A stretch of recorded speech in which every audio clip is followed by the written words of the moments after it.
It is another beautiful night for Philippine basketball, folks, as we give you your continuing coverage of the 2023 Mpbl playoffs, coming to you live from the Strike Gym in Bacoor City, Cavite. It is neutral ground for our 4 teams at hand for your Mpbl playoffs, and we begin things with Imus versus Batangas. And there you see the returning Cedric Ablaza for the Batangas City Embassy Chill, their all-star last year, who averaged 15 points and 12 rebounds. Tonight he is going to face the Pinoy Sakuragi, Mark Pingvis, who had 7 points and 10 rebounds in game number 1 of this South Division quarterfinals series. It is Imus versus Batangas, to be followed by Jensen versus Muntinlupa, again in neutral territory, as we come to you live from Bacoor, Cavite. Thank you so much for joining us, folks. This is Mix Gomez at your service, and boy, am I very happy to be back working with the one and the only Coach JV Gayoso. Coach JV, I missed you. I'm very happy to be with you. I have 2 questions for you. The first one, kamusta ang playoffs for you so far? Wow, exciting talaga. Didn't expect the competition to be this great. Amazing. And my second question is your thoughts with the return of Cedric Ablaza. Oo nga, medyo kulang ang Batangas ngayon with Jexter Pinan out. May pumalit. Yeah. Somebody stronger and somebody more versatile. Cedric Ablaza. Tingnan natin kung paano ang contribution niya sa larong ito. Ablaza, by the way, was a Mythical 5 selection last year in the 4th season of the Mpbl, and get well soon to Jexter Apinan. Now, we have our courtside reporter, Andre Indicio, who is ready to tell us more about the returning Mr. Cedric Ablaza. Mix, hindi lahat bumabalik, pero dito nga sa Batangas City Embassy Chill, may nagbabalik. And he is right on time para sa napakainit na parte ng ating liga. At sabi nga ni Cedric Ablaza, he is very much excited, but at the same time, he is also very much pressured since he's been out for 8 months. Sabi pa nga niya, sasabay daw muna siya sa flow ng kanyang team. He wants to get his feel back. He wants to get his groove back bago daw ulit natin makita ang tunay niyang laro. Well, better late than never, right, Migs and Coach JV? Yes. Ang maganda dito kay Cedric Ablaza, he's actually been training with Batangas since the middle part of the year. So ilang buwan na rin naman yun. But again, it's different when you play an actual game here in the Mpbl. And speaking of the Mpbl, let's break down our playoff bracket courtesy of JV Gayoso. Here we have sa ating North Division, 2 up, Pampanga, makikita natin. Ito naman ang Pasig, tying that game with Caloocan, 1 apiece. Nueva Ecija, of course, moving forward, and San Juan as well, moving forward. Napakagandang game. Oh, yes. Wow. Ito makikita natin ang ating game Bacoor versus Iloilo going on a 3rd game. Halos lahat nga dito Family Sardines as well against Quezon going on their 3rd. Tonight, we have the Embassy Chill against the Imus team. 1-0 up ang Batangas. Jensa naman, later on, yes, maglalaban-laban to see kung matatapos na or tutuloy pa for Game 3. Well, thank you for indulging us, Coach JV, for that information. We do have a lot of exciting action. As you mentioned, may mga Game 3 na tayo na paparating, no? The later part of this week. But again, right now we have to focus on Imus versus Batangas. And why don't we focus on 2 key players, beginning with Jong Baloria, who shot very well from the 2-point area in game number 1. Oo nga, marami tayong makikitang napakagandang ginagawa. Best player natin last game, 17 points, 8 of 14 field goals, rebounding 5, assists 2, steals 2. His presence alone of creating for his teammates, that is something that's tough to actually record. Plus his hounding defense on everybody he's tasked to guard. Amazing, Jong Baloria. Even though he always jokes with us about how old he is and that his body is kind of feeling some yung pagod na on the court, he still is able to show up for Batangas. And speaking of showing up, how about Carlo Lastimosa, who showed up in game number 1 for Imus? Yes, I was very proud that he played really well. 18 points for him, 7 of 16. 3-point field goals, makikita mo, 3 of 6, assist 2. Yun nga lang, I know he can give more if he had more playing time, but if he was in tip-top shape, better shape, I suggest he'll have more numbers and he can contribute more. Well, I did have a conversation with Carlo Lastimosa before this game, and I said 43-44% shooting, okay na. Pero sabi niya sa akin, he knows that he can do better than that. There you have it. And now we shall break down the rest of game number 1. Coach JV will do this for us because he himself covered game number 1 of this series. What happened then? Dun sa game 1 na yun, a lot of in all of the stats basically, mas maraming pinanalo ang Imus sa stats situation. Sadly lang for them is Batangas just played hounding defense from the first to the third, and then that carried them to win over itong Imus team. Now, people need to step up. Meron akong keys of the game later on. I would like to mention that as we go on in our game. Well, we've been talking about the defense of Batangas through the years. Would you say that it hasn't died down from the previous years? It hasn't talaga. Coach Cholo has established a system for many years, and his players are in tip-top shape. And you can tell that they can actually play defense. At saka nakayuko talaga sila when they play defense. Napakaganda. Field goal percentages, nakita natin 50-41 favoring Batangas. 3-point field goals, 31-22 favoring Batangas as well. Rebounding story, ayun, makikita natin 38-43 pero points, second chance opportunity, 16 lumamang Imus doon. Bench points, 35-38. Halos dikit lang din. Yun nga lang, breaks of the game just favored Batangas. Well, breaks of the game, shooting percentages, usually mataas yan, maganda yan kung nasa home court ka. Yes. It's different today in neutral territory. But now we do have two coaches with our courtside reporter Andre Indicio. It's Cholo Villanueva and Gino Manansala.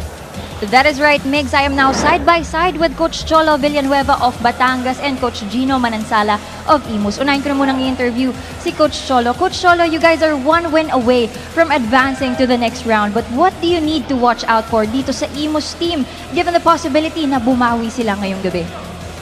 Of course, we're watching out for their high-level players, elite players who can make plays down the stretch, and especially in this big game. So hopefully we can compete and win the game tonight.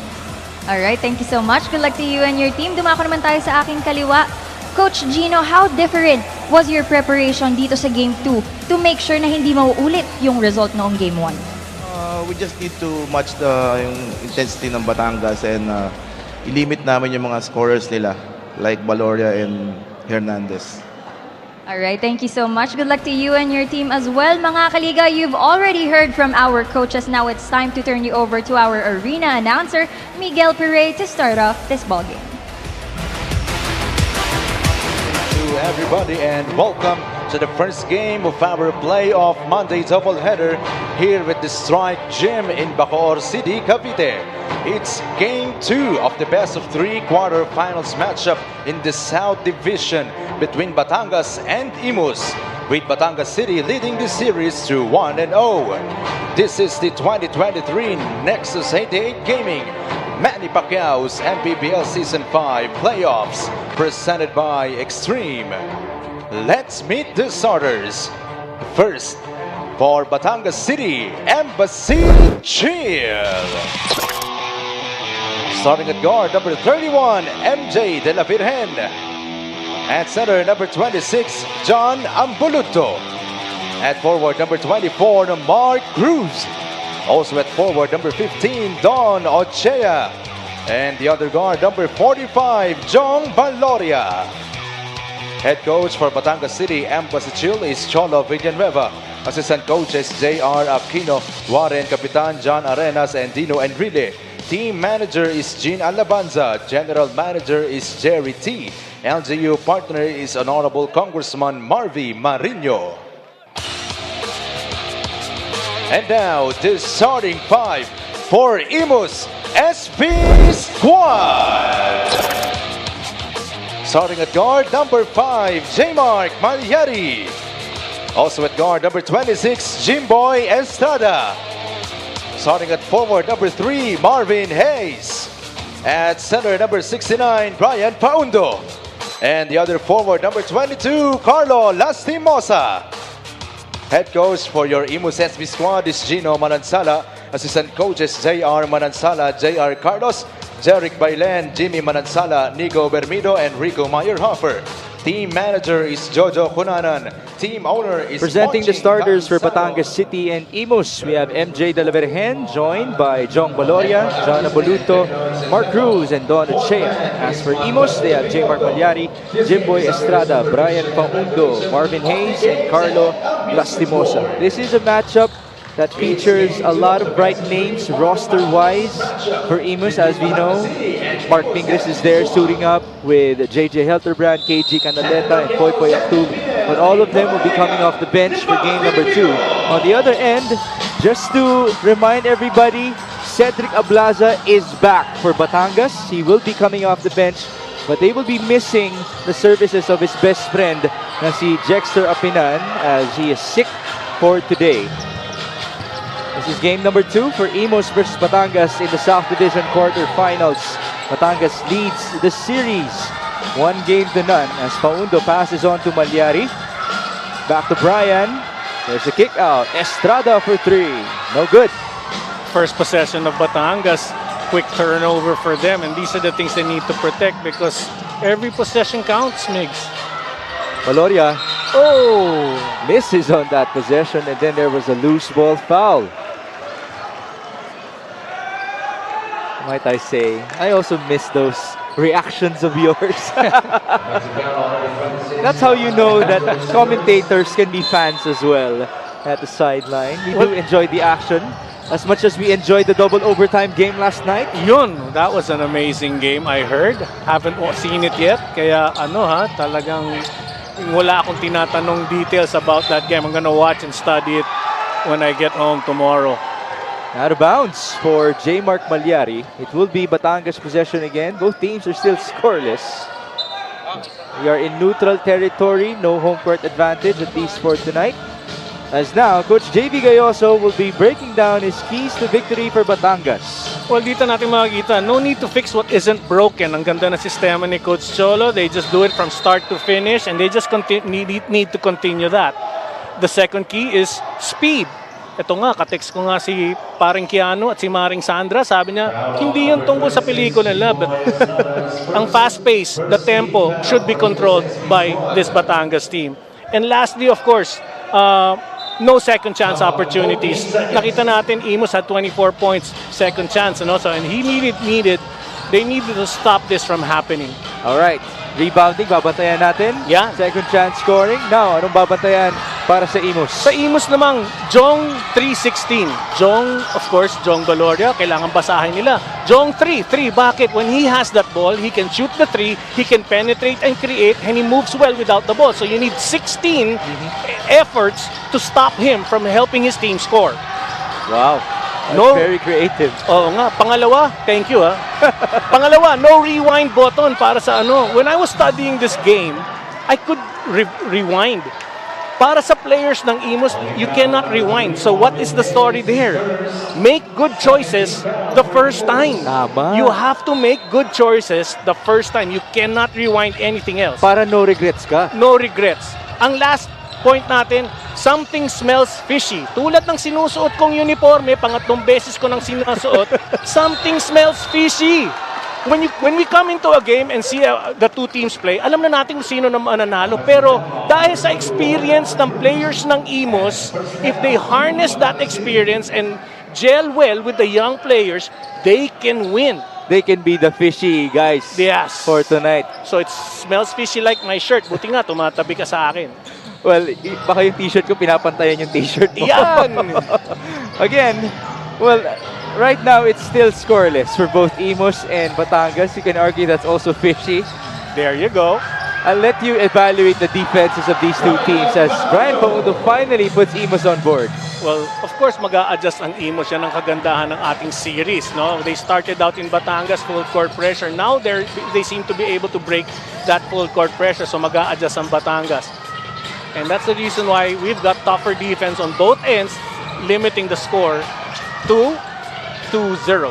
Now, to your point about the adjustments of Imus, Carlo Lastimosa did tell me that this week featured their hardest practices of the whole year. And rightfully so, because this is already do or die for the SV squad. It is talaga. You have no more tomorrow for one team. And then, of course, if they do well, itong Imus, they come back and play in Batangas. Lastimosa misfires. Great effort by Marvin Hayes, but the ball went out of bounds. Batangas, on the other end, is still looking for its first points. Again, no Jexter Apinan in this game. Cedric Ablaza is slowly warming up at the sideline. Let's see if he can actually help out on the offensive end for the white shirts later on. I hope ito si Jexter Apinan actually recovers well. aside to recovering well, not just overcoming the sickness of whatever he has, just maintaining strength Yeah. to come back and run and play. Speaking of playing and maintaining strength, this guy, MJ Del Virgen, has been maintaining his strength and scoring ability all season long. Finally, Batangas is on the board. Yes. And it took several passes to create the shot. Very unselfish play. And it's total team play for them dito sa Batangas. Here we go for the break. 2-on-1, Ambuluto will score. This is the same thing I saw in the first game. The big men of Batangas can outrun the big men of Imus. So they should take advantage. Every opportunity they can, run that floor. Do you think there's a shortage of big men roster-wise for Batangas? Kasi si Rafi Octubre wala din sa game na ito. But do you think Batangas is deep enough to kind of surpass that challenge? Yes, they actually have guys who are not that tall but are strong enough to outmuscle and outrun the big men of Imus. So let's see. Now, aside from that, when the big men of Batangas are out, whoever comes in can shoot from the perimeter. That opens up the defense of Imus. Number 22. Well, guys, like King Importante, Donache, I'm sure those are the ones you were pertaining to as we take a look at this fast break opportunity for John Ambuluto, who also has come a long way in this season, improving not only his defense but his offensive ability. Your thoughts about him? Well, I like the hair. Oh, yeah. And that's why I was thinking, mali pala ako, dapat nagpakulay na lang ako ng buhok kaysa nagpagupit ng kalbo. But this guy has been a great contributor for his coach. Solid minutes, quality play, and he does the dirty job, quote-unquote, the dirty job for his team. And he's a willing recipient of those hard fouls from his opponents. Well, he did do the dirty job in game number 1, grabbing 10 rebounds to go alongside his 4 points. Saka yung mga binabanggaan ng mga players sa Imus, hindi biro, all experienced big men, and he's just willing to come back and fight and just bump everybody out. Right now, Batangas is up 6-2 with over 4 minutes gone by in the opening quarter. Marvin Hayes drives and he got blocked. Good defense by Ambuluto. Batangas on the run.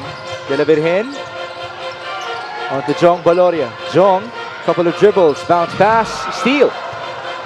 Good intention, sayang, naagaw lang. Great anticipation on the play. How about the transition defense by Batangas? Ang bilis talaga nila, and that's the reason why I pointed out, keep the speed. De La Virgen stops and feeds. Great patience by the white shirts. And that is a plus factor that you cannot put on any paper. De La Virgen's extra pass. There's a big man who ran down floor, got himself in a closer position to score. De La Virgen, unselfish, making that extra pass. This assist is brought to you by Nexus 88 Gaming. We talked about his scoring ability all season long, but as you mentioned, Coach JV, how about the passing ability for MJ De La Virgen? Much like what he did. Yes, laking bagay talaga because he's so unpredictable. He can score and make passes, create things for his teammates. Very tough to defend. We have a timeout. The score is 8-2.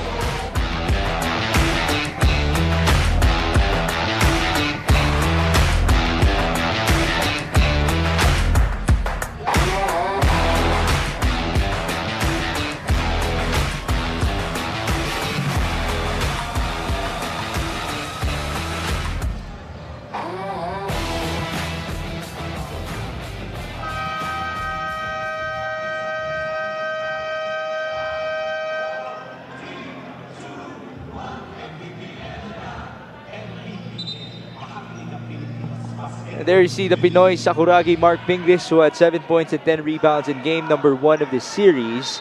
He hasn't played so far, but J. Mark Impayan is now on the floor as he also comes off the bench to finally join Brian Faundo, Pangotra kay Don Ochea, and the rest of the Batangas City Embassy Chill here in Bacoor, Cavite. This is Mix Gomez alongside Coach JB Gayoso and Andrea Endicio for your MPBL. What is today? Tuesday. Oh, I understand how you feel kasi ang mga gabi natin napakahaba at paulit-ulit tayong bumabalik dito to cover our games. Well, that's what we love about MPBL basketball. So sobrang ganda minsan umaabot na ng midnight as a whistle is blown. It's 3 in the key. Yeah, I was trying to figure out somebody medyo I don't like the term, but I heard it before, nangingitlog sa loob. Yeah, Okay, because let's leave it at that, yeah, Coach JB. because nga nandun 3 seconds napakatagal. So balik tayo sa Batangas City. The score is 8-2 as CJ Isit works with Jong Baloria, John Aboluto, Don Ochea, and Mark Cruz. Isit lost the ball momentarily. JJ CJ. Helterbrand, yeah, He questioning scores. the ball. JJ Helterbrand questioning the ball going backcourt for CJ Isit. Oh! Almost a steal, but it was a foul called on Jong Baloria. And see the things that Jong Baloria does. He's trying to defend the toughest scorer of Imus. Very willing to do. Usually pag ikaw ang go-to guy ng isang team, hindi ka didepensa dun sa go-to guy ng kalaban. Well, that's what you love about the attitude of the Batangas players because Coach Cholo demands the best defense Right. from his squad to the point na nakapagkwento na siya atin sina Jong Baloria, Levi Hernandez, and Cedric Ablaza na kahit anong galing nila sa opensa, eh papagalitan pa rin sila ni Coach Cholo on defense. Napakaganda nga because the system on defense that they have is you have to be great one-on-one defenders, but what capitalizes that is the team defense that they help each other out. Now this move is brought to you by Nexus 88 Gaming. CJ Isit challenging the defense of Brian Maundo. Great shot there using the left, extending away There's from a the charge. defender. Oh, nga, offensive That foul. happened also quick.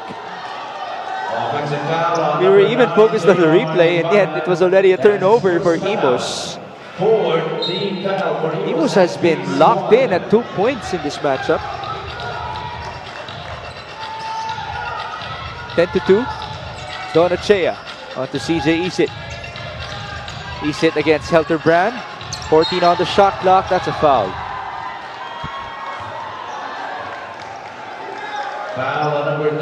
Speed discrepancy talaga makikita mo may advances si CJ Isit, but wow, just a few years ago I'm sure JJ kayang-kaya niyang sabayan, but of course Oh, he would have been faster. oo nga actually, but not to take anything away from CJ Isit, it's the right thing to do when you have a slower man sa ngayon who's guarding you.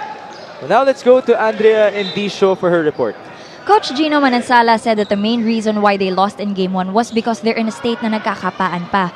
Big factor daw na marami silang players na kakabalik lang, kaya balik-amo yan daw ulit sila.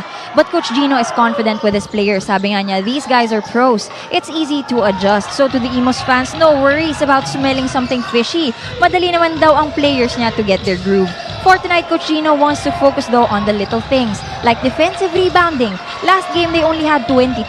Going up against a team like Batangas, he expects at least 32 to 38. Will that be the case tonight? Back to you guys. All right. Rebounding. Babantayan natin. Plus 2 to plus 6. Sorry, plus 10 to 16 ang target ni Coach Gino. He talked about rebounding though, but from the Batangas side Yes. in the keys to the game. Obviously, that will also still reflect on the Imus side as Baloria scores its side. Well, they were very aggressive talaga on the rebounding side, no, offensively. Yun nga lang, salamat, nabanggit nga ni Andrea, smells fishy because nga, yun, nag-ensayo itong team na to preparing for this game. And might I say, it feels like Imus has a bit of home court advantage in this venue because we are in Cavite. Right. Napakalapit lang, nakapag-ensayo siguro sila dito. And aside from that, nakapag-ensayo sila ng kompleto. The crowd as well, Coach J. Yes. I'm sure you can Of hear course. the roar. Almost a turnover. It is completed. Numbers for Imus. Estrada Himpayan is fouled.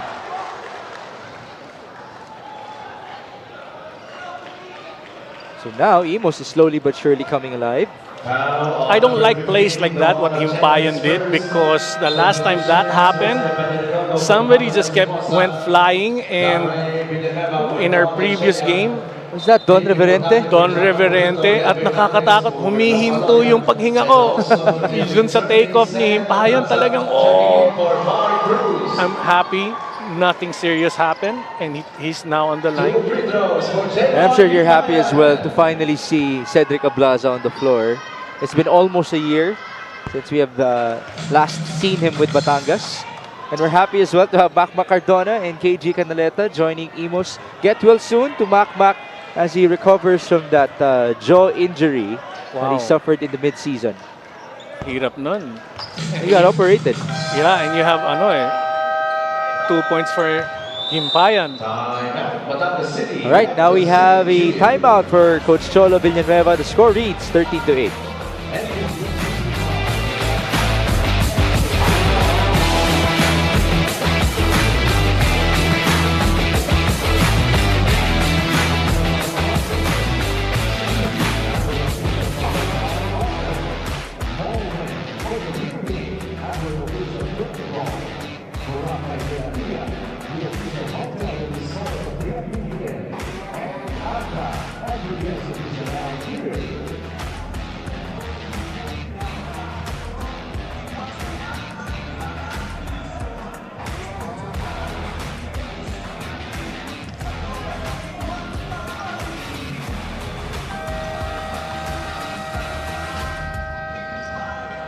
J-Mark Impayan did not play well in game number 1.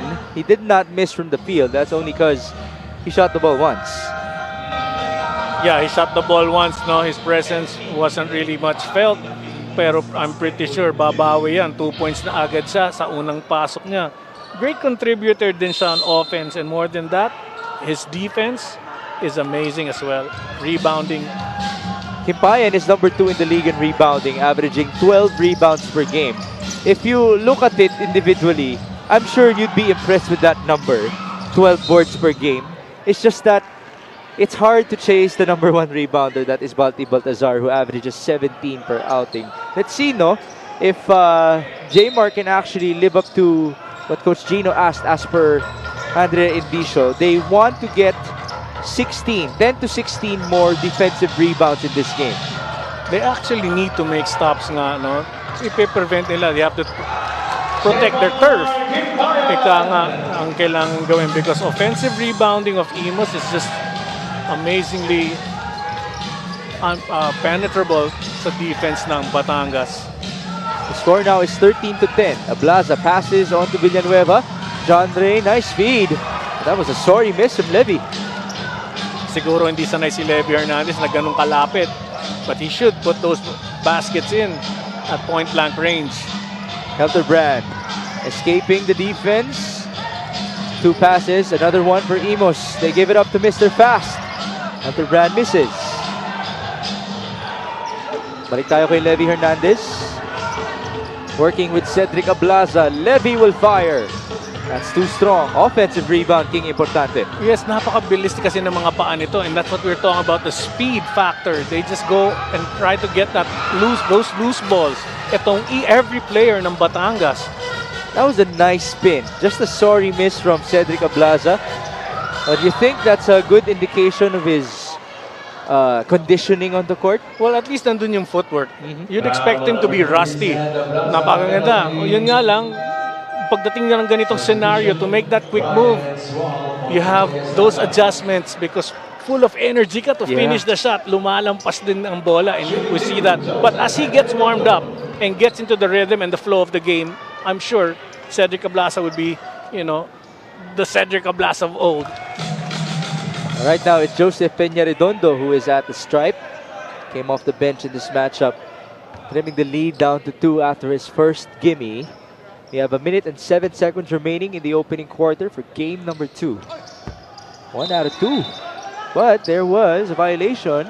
A lane violation on Imus.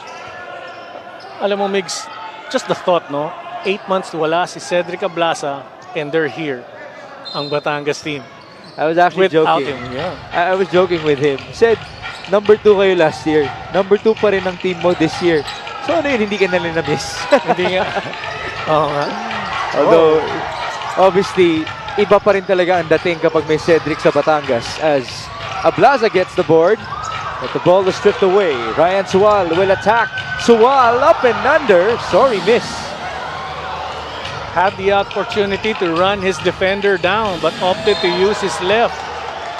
A sorry turnover on the other end as the ball slipped out of the hands of Levy Hernandez. Ito mga breaks of the game that will favor one team at the end. At kailangan talaga ihinto ang mga turnovers. KG Canaleta now checks in for Mark Pingris. Ooh, there was a miscommunication on the substitution. Gimpayan sat down. It's supposed to be Pingris who had to sit down. And now it's Rudy Lingane who checks in for CJ Isit.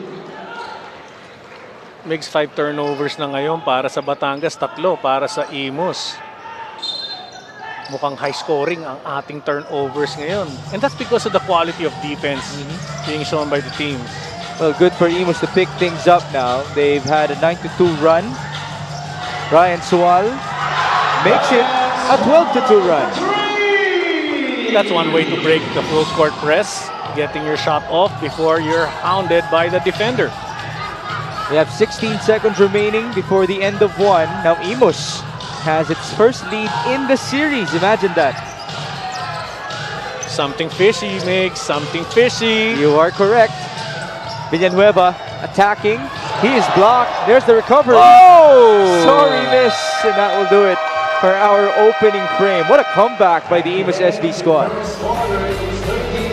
I like what I see. Scary thought. I'm not gonna say anything more, Migs. You know where I'm getting at. Well, right now we're gonna have to break down some highlights in the opening frame. What did Batangas do at the start and what did Imus do to recover? Well, they both played actually tough defense, and then eto makita natin unselfish play on Batangas. But nakapag-recover ang second unit ng Imus, and that's the reason why they took that lead. Aside from that, they're playing great defensive as a team. In offense, nakikita ko, they're now breaking the full court press, itong Imus ng Batangas. Great shot there. That's Ryan Sual, who hasn't even seen much action in the whole season. Now Imus has the lead 14-13.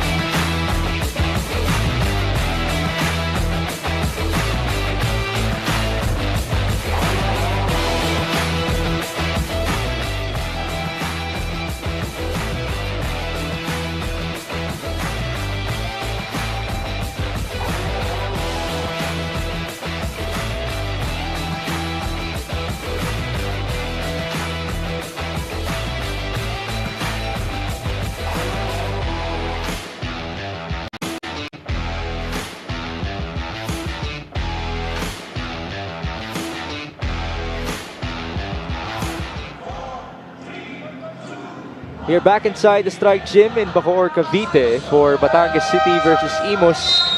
Well, since we are in Cavite, it has definitely felt like some sort of home court advantage for Imus, which is like 15-20 minutes away from this venue. They have held Batangas scoreless in the last 3 minutes and 30 seconds. And that's a nice thing because dominant talaga sa depensa. Ito makita natin, 5 of 15 ang Batangas, 5 of 14 naman ang ating scoring field goal percentages. Now, Coach JB, this is the first Imus lead for the whole series. I'd like you to describe to us the quality of play that you're able to witness right now. Well, ang kagandahan nito is the series will change the story of a series. And when you play a second game, you have time to adjust. Now, when you play a team that is systemized, has the system that they've been doing for a year, if they find a solution itong Imus, napakahirap mag-adjust ang team na nakaset sa sistema. Habang ang Imus, we know that the system that they have is they look for the advantages on the players. And right now, the people scoring are the quick ones who are free for Imus. On defensive end ng Imus, they're just locking up their man who are actually scoring sa game 1. Oh, this is what Andre mentioned.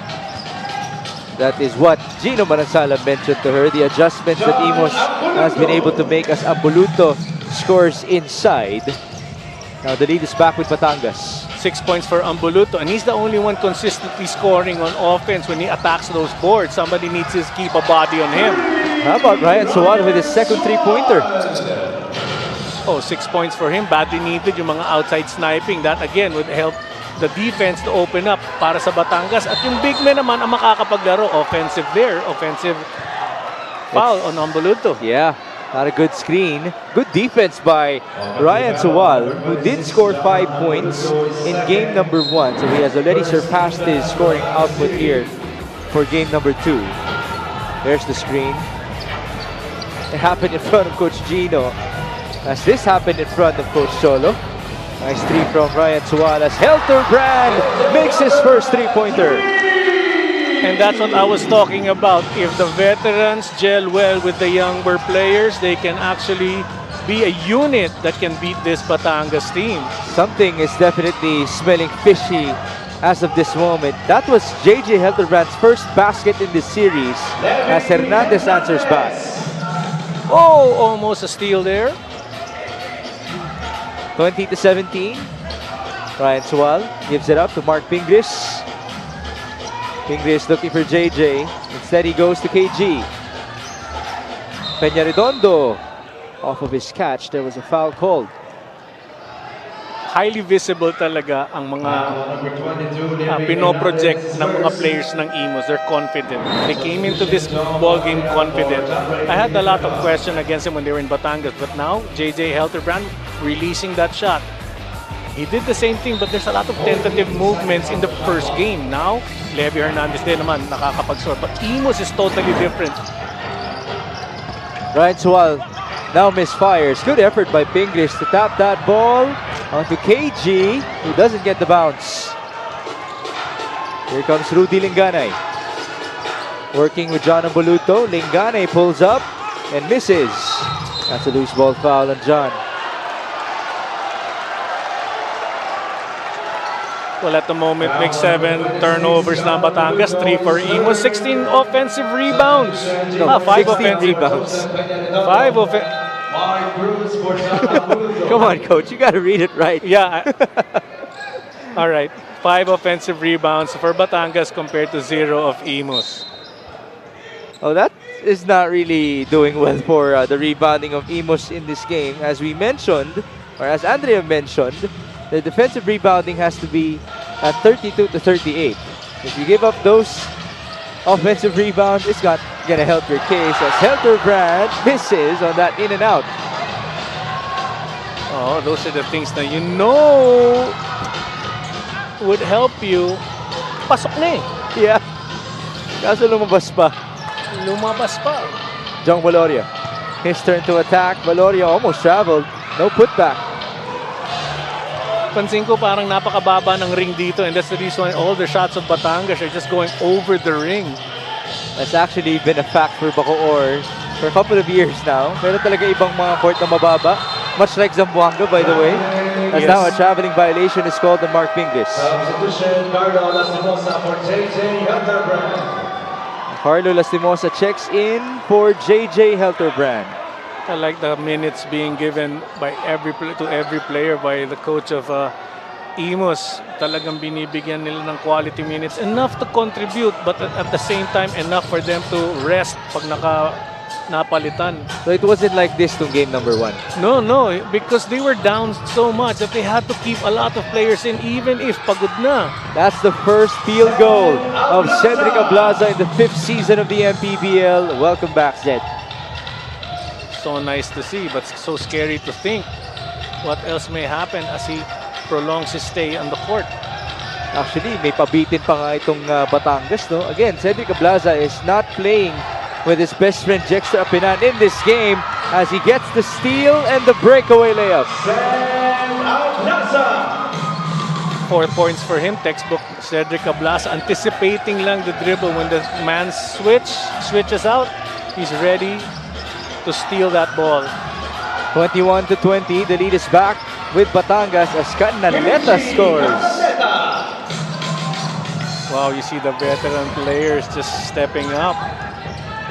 The other end, there's the veteran for Batangas. Linganay misfires. There's one guy ahead. 3-on-2 action. Suwal stops, pops, and misses. A bit too anxious there for Suwal. They didn't have the numbers game. Could have waited for Lastimosa, who was free on the opposite side. Now this move is brought to you by Nexus 88 Gaming. KG Canaleta against Cedric Ablaza in his signature fadeaway shot. Oh, nga, he just elongates really way up there. Good challenge by Cedric Ablaza, but just not too much to really change the shot I of like KG that. Canaleta. I like that word, elongates. Yeah, well, It really suits KG. yeah. We have a timeout, 22-21.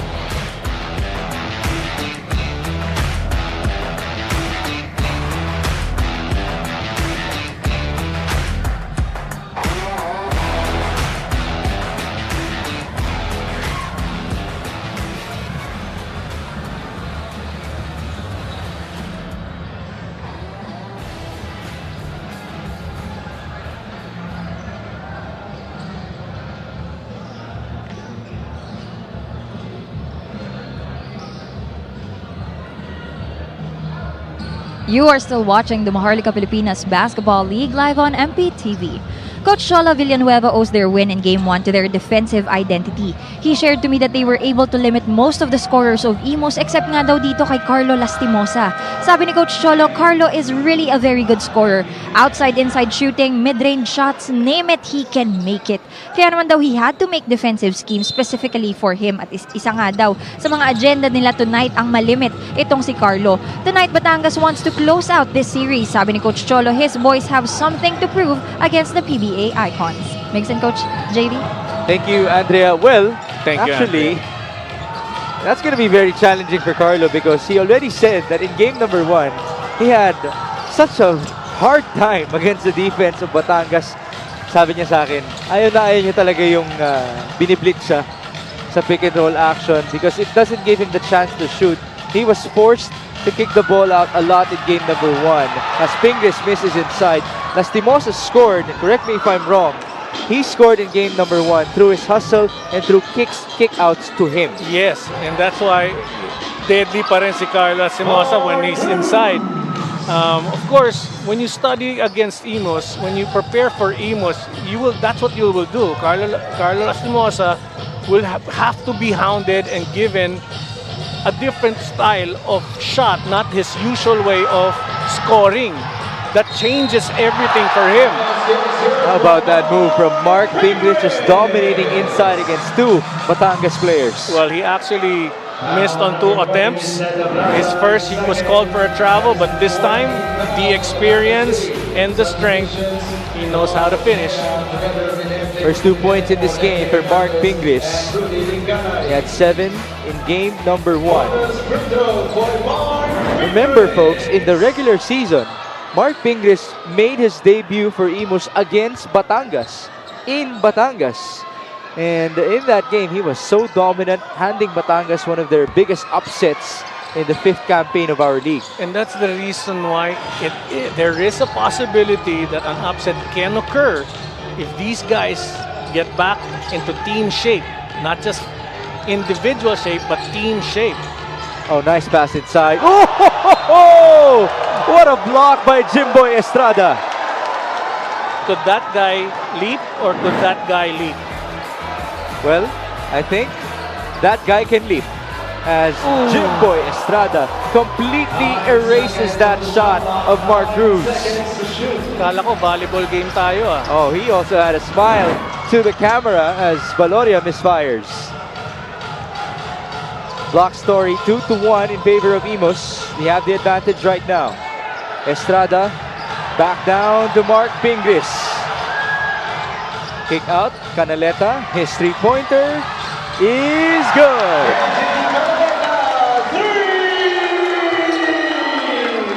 5 points for Canaleta, in and out game.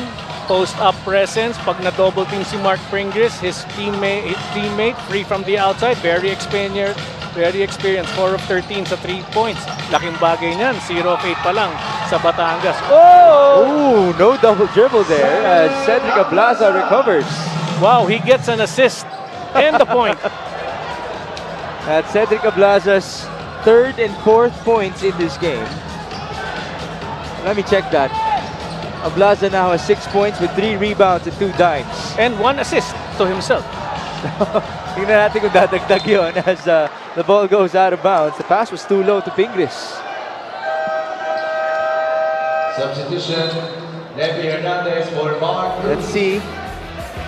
This three-pointer by KJ Canaleta off of that Mark Pingrich kick out. It went out and then it went in. It's bouncing around the rim as we present to you our lucky fan of the game, brought to you by Nexus 88 Gaming. Not sure if pertaining to the fans or the teammates of KJ Canaleta who were hugging each other. Well, you know, when these veterans get to scores and bring back memories of how they used to play before, laking bagay sa mga fans nila who came all the way out here to support them. Although napakalapit lang ng Imus, but still. You see that rebound? That was signature Pinoy Sakuragi as Estrada turns the ball over. 27-25, back and forth we have gone. Ablaza feeds to no one. And you see the I was mentioning earlier, the experience of these veterans must gel well. They need to slow down the younger players because nagiging erratic, nagiging excited yung mga bata. The younger ones, not necessarily bata, but the younger ones compared to the ex-pros. Well, as for us, we also have to slow things down as of this moment. We have a timeout, 27-25.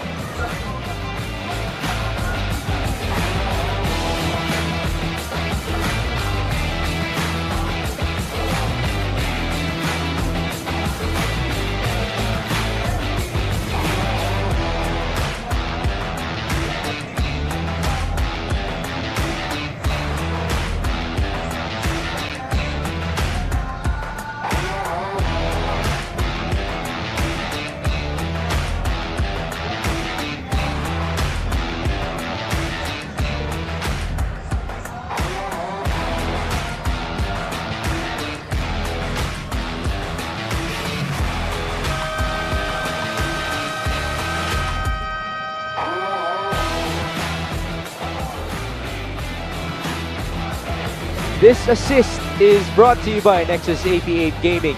It's Rudy Linganay finding Cedric Ablaza, finding Mark Cruz. I'm not sure if that was an intended pass. Yes, it was. Yeah, kita mo naman sa anggulo ng kanyang mga braso, no? Yes, everybody expected him to shoot. Cedric Ablaza can shoot, but he opted to make a better pass to a better scorer down low. High percentage shot always favors your team. Well, this is what we mentioned, that Cedric Ablaza still has chemistry with his teammates. After all, ilang taon niya nang kasama itong sina Jong Valoria and company. He has trained for half a year already with Batangas, but because of personal issues, he's only able to play today. But still, welcome back to him. Parang hindi yata nawala eh. Diba? People are wondering, siguro binobola tayo nitong mga announcers. Oh no. Everybody missed Cedric, I'm sure. Oo nga. Especially with how he played last year, a Mythical 5 selection in the Mpbl.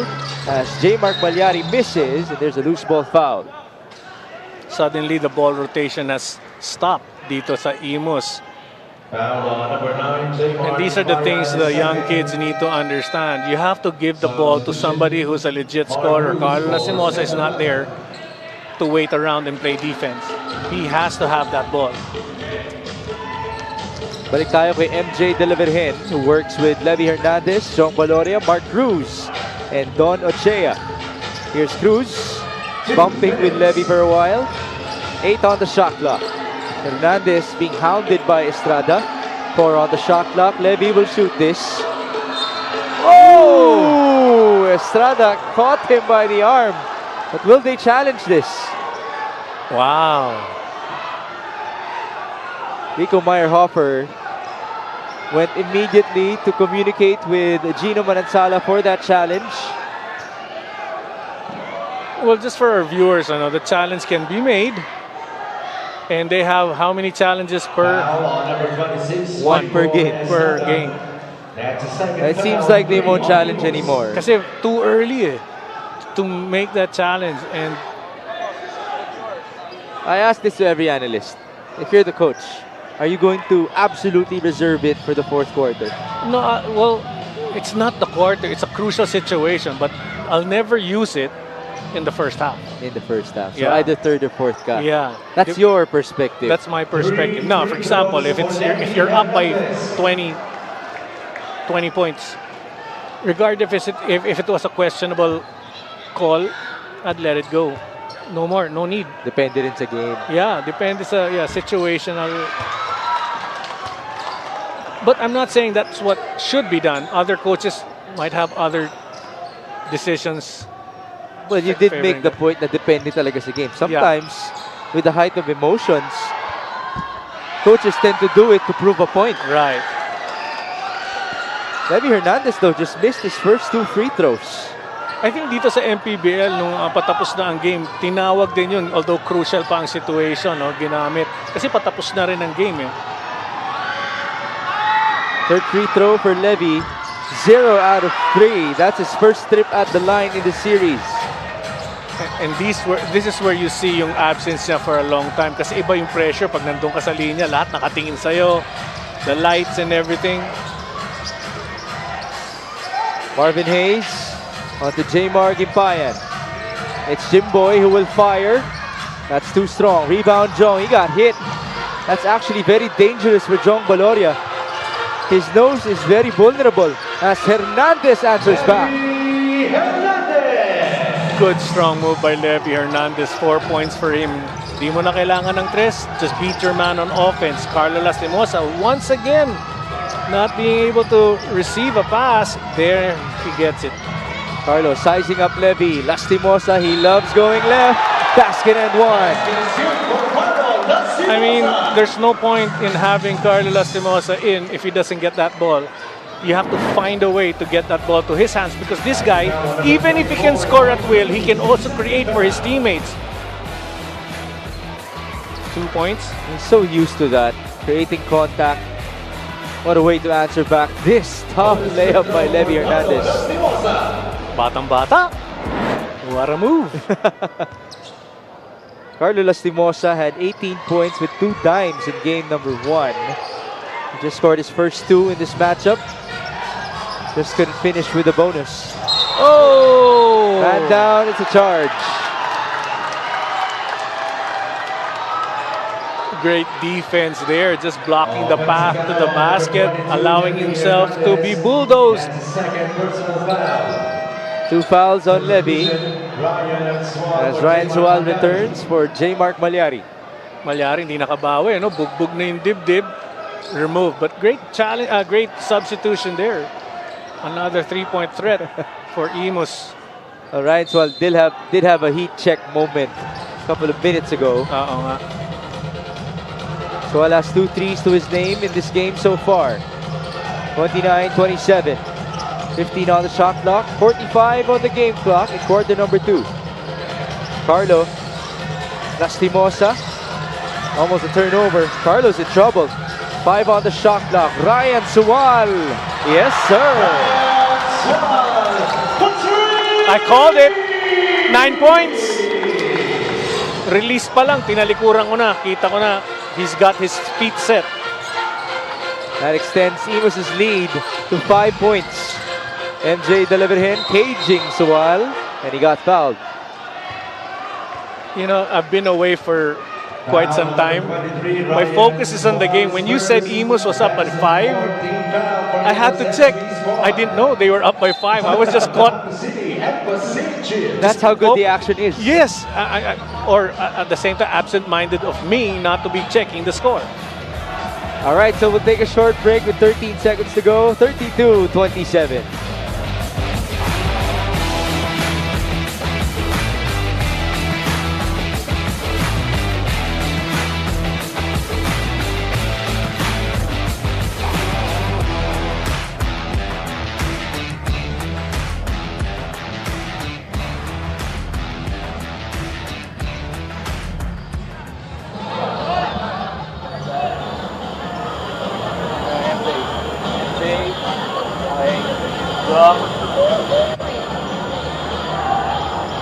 Mark,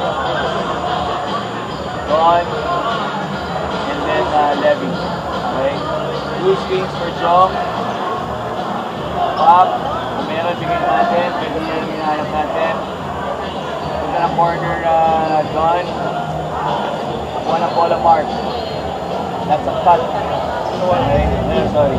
That's a screen. And then curl. Kung meron, Don, kuhin mo. Pag wala, nandito si Don at Levy. Now, MJ, pag-cross doon, nandito ka na. Pag wala doon, Mark, nandito tayo kay Dom. Single hand of his Dom. You're moving. Nandun, you have a shooter doon, Dom. You have a roller.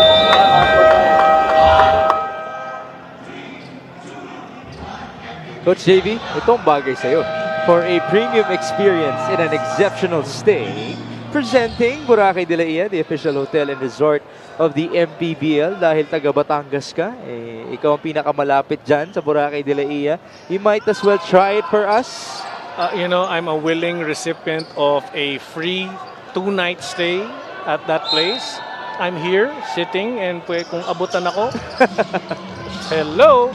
And for all of you Mpbl fans out there, try it as well. Boracay de la Ia as Valoria swings the ball over to De La Virgen. MJ fakes. It's a foul. 2 free throws. Totally different defense right now by Imus compared to the first game that I covered. Very aggressive. Everybody's just giving the Batangas players a difficult time. And hats off sa Batangas because a lot of them are still finding a way to score. First free throw for MJ is no good. He had 4 points and 4 dimes in game number 1. This is his breakout season for Batangas in the Mpbl, scoring-wise most especially. Alam mo, ang free throw situation natin hindi maganda ha for on both ends. And this is gonna be difficult pagdating sa end game natin. Free throw shooting is at 4 out of 8 for Batangas and 3 out of 6 for Imus. 50% for both. 50% for both, but you need to understand, wag itong game natin na to, dikitan. It looks like it's gonna be this way all throughout. 1 point, 1 miss is bad enough. Full court inbound, full court press, Oh, baseball too pass. strong. Yeah. Marvin Hayes and Ryan Swal lost space there. Yeah, that was just a bad pass. Bad pass. Good intention. I saw the quickness of Swalder making that run, but the ball just went way out there. Coach Cholo keeps on making situational substitutions. Unfortunately, hindi na pwedeng pumasok, no, yung kanyang last set of subs. So his defensive players will have to finish the half. Baseline inbound, that's a turnover. Ryan Swal has 1 second to work with. He almost made the half-court shot. And how about the Imus SB squad leading at halftime by 4 points? Well, given that situation, a few seconds left, hindi na kailangan talaga ang long pass. And how do I know that what I'm saying is right? Because in this last possession, they didn't make a long pass. They took it slowly up. Could have had more seconds, but the fingers are being thrown. Timeout na tayo! No, hindi na tayo timeout. Halftime na pala. The score is 32-28 after 20 minutes of play.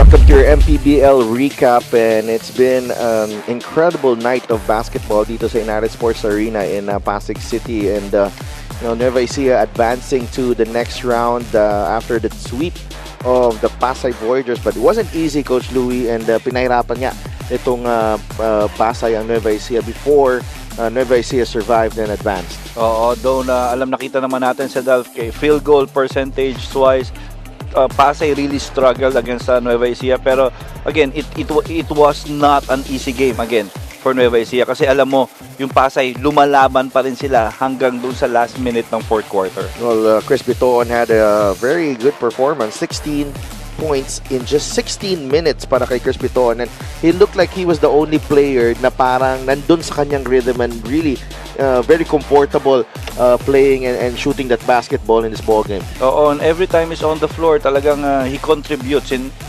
alam mo yun, sa paraan na pinakamagaling siya dun sa puntos na kasi hindi naman talaga ang maganda sa ginawa ni Chris na yung composure niya, though alam mo yun, hindi rin naman easy yung pagka-handle sa kanya sa defense on the defensive end ng Pasay.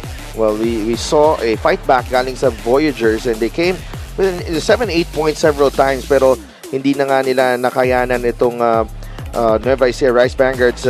Brian Hilario leading the way with 16 points, but you know, a lot of the players of Pasay weren't able to deliver, no? The likes of Lawrence Victoria, Don Reverente, hindi sila doon sa level that was expected of them in this series. Oo, totoo yan. Nandun yung effort, pero alam mo yung dumarating talaga sa basketball minsan na kahit anong gawin mo sa Delph, yung mga easy baskets, hindi talaga humulog eh. No, and then that's why Nueva Ecija will move on to the next round. But what about our second game? A double overtime classic. The San Juan Knights winning over the Makati OK Bet Kings to take the series 2-0. A lot of heroes here para dito sa San Juan Knights. Adrian Nocom was outstanding with 22 points. Marvin Taiwan had a great game until he fouled out in the overtime period. But the big shot came courtesy of Orlan Romar. 16 points, 7 assists, and 3 steals para kay Orlan Romar, the heart and soul of this San Juan Knights team. Oo, alam mo, ang ganda naman talaga, ang ganda pareho ng game plan ng both coaches, itong Makati and San Juan game, and yung Makati entering the game with a bigger purpose. Especially na ito si Rob Reselis came out, itong si Calo and Billy Robles, talagang ito na yung suspects nila na talaga ibinigay naman talaga lahat sa Delph yung lahat nila, pero it's breaks of the game in that sa ating second game. Oo, syempre no, Robbie Celis 24 points, Eman Calo 24 points and 19 points galing kay Billy Robles, but not enough as the San Juan Knights will move on to face the Nueva Ecija Rice Vanguards. That's it for our MPBL recap. Subaybayan nyo ang MPBL playoffs dito lang sa aming mga Facebook and YouTube channels.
It is halftime here in Bacoor for Imus versus Batangas City. Quite a home court for the Imus SV squad because, after all, their place is only 15 to 20 minutes away from this venue, which is why we do have a good crowd with us today inside the Strike Gym. Now, we do have to establish the fact that the statistics really will tell you a lot about this game so far. Coach JV, why don't you proceed with the first four? Ito, magugulat kayo, 0 of 10 3-point attempts. Batangas, 5 of 16 para sa Imus. Points of turnovers, 13. Lumalamang ang Imus sa Batangas with 7. Inside points, dun. At least nakakabawi with a lot of putbacks, 24 to 12 favoring Batangas. And the bench scoring, nakita natin the second and third unit of Imus really just did their jobs well with 24 points. Diyan pa lang, kita mo na ang dami ng pagkakaiba between Batangas and Imus. I'd like to add more. You mentioned no second chance scoring for Imus as one of your goals for Batangas. Sure enough, it's 0 second chance points for Imus so far in this game. Andrea mentioned the defensive rebounding of Imus. They are targeting 32 to 36 in this matchup. They only have 14 so far. They gave up 8 offensive rebounds in the first half for Batangas. Oo nga, but see, what we can't see in the stat sheet is the aura right now of this Imus team. Like I mentioned, totally different from the first game. Makikita natin ang leading scorers natin. 6 for Ablasa, 6 for Amboluto, 4 for Hernandez, and 3 for Isit. And then, on the other side, for the Imus SV squad, it's Ryan Suwal with 3 3-pointers to his name. 9 points. KG has 5. Jamar has 4 and Jimboy has 4 as well. Going back to your point, do you remember it? Well, yeah. What they need to do now is harness yung energy ng youth dito sa Imus, especially the veterans of who should hold them back. Be composed and come up favorable by working together on their offense. Very important. Working together is such a big thing for the Imus SV squad. That's usually the temptation when you have a lot of talent. You tend to just go be heroic. Be heroic when you come to you have to finish talaga the game by finding the good shot selection, good decisions being made at the critical time. That was a tough shot by John Baloria, but a good putback from Mark Cruz. Now you mentioned a difference between the two rims in this game. Yeah, I noticed sa tagal ko na kasing covering games, whether it's playing, coaching, or just being a director, you can tell the height of a court when one is lower. And I noticed dito sa right side, sa ating screens, yung right side na court, yung kaninang tinitirahan ng Batangas, medyo mababa lang ng konti, or just something different from our angle here. So this is back to normal for Batangas City? This is back to normal for Batangas City because the courts back in Batangas are higher, and this one on the left looks higher. Titingnan natin kung mag-i-improve ang outside shooting ng Batangas. He did mention 0 out of 10 3-point shots. 0 talaga. For Batangas in the first 2 frames. And that's rare for Batangas. Here's a fake, not a 3-pointer from Sed. Ball tapped away in favor of Batangas. And yes, folks, Cedric Ablaza is back playing for the Batangas City Embassy Chill. It's been a while. We certainly missed him. And we also are missing the services of Jexter Apinan. And now, Cedric Ablaza drains the first 3-pointer of Batangas. Oh no, that was a 2. It was only a 2-pointer. A long 2. Sayang, nandun na siya. But still, at least, nandun pa rin yung nasa puso niya, ready to shoot when he's given the chance. So the score is 32 all. With 9 on the shot clock for Ryan Suwal. Suwal attacks right to left. Sorry, miss. He tried to do that as well in the first half. Do you remember? Yes. Avoiding the contact by shifting the ball to his left. Mark Fingers telling him, sige, tuloy mo lang bata. Great encouragement there from the veteran. 32 all. Balik tayo sa Batangas City. Ablaza passes onto Ochea. Don. Lost the ball momentarily. There's the recovery. That's out of bounds in favor of the white shirts. Ochea, great pass to himself for that penetration move. Moving without the ball na yun eh. Tama. Technically, you are correct. Great observation. Sari-sari yung nakikita natin talaga. Kita mo naman. That's what makes you a very unique analyst, no? As Cedric Ablaza escapes and scores. I like the way you really mean crazy. Using the word unique. Thank you for being kind to me, Migs. Well, for the many years that we have worked together, it's a skill that you develop when someone sits beside you. As this move is brought to you by Nexus 88 Gaming. Cedric Ablaza looking like he never lost his touch. Oo, shooting from the outside, penetrating in. Nandun pa nga eh. Yun nga lang, the only thing that I saw, the setback sa kanya is taking those free throws kasi medyo may konting pressure. But I doubt it's gonna come back itong second half. He'll be his normal self. This there by Imus. We go back Batangas' way. MJ using the screens up top. Delaverhin. On 2, nobody. He still has the ball. Just called out to play with 13 on the shot clock. Jong Baloria against Jimboy Estrada.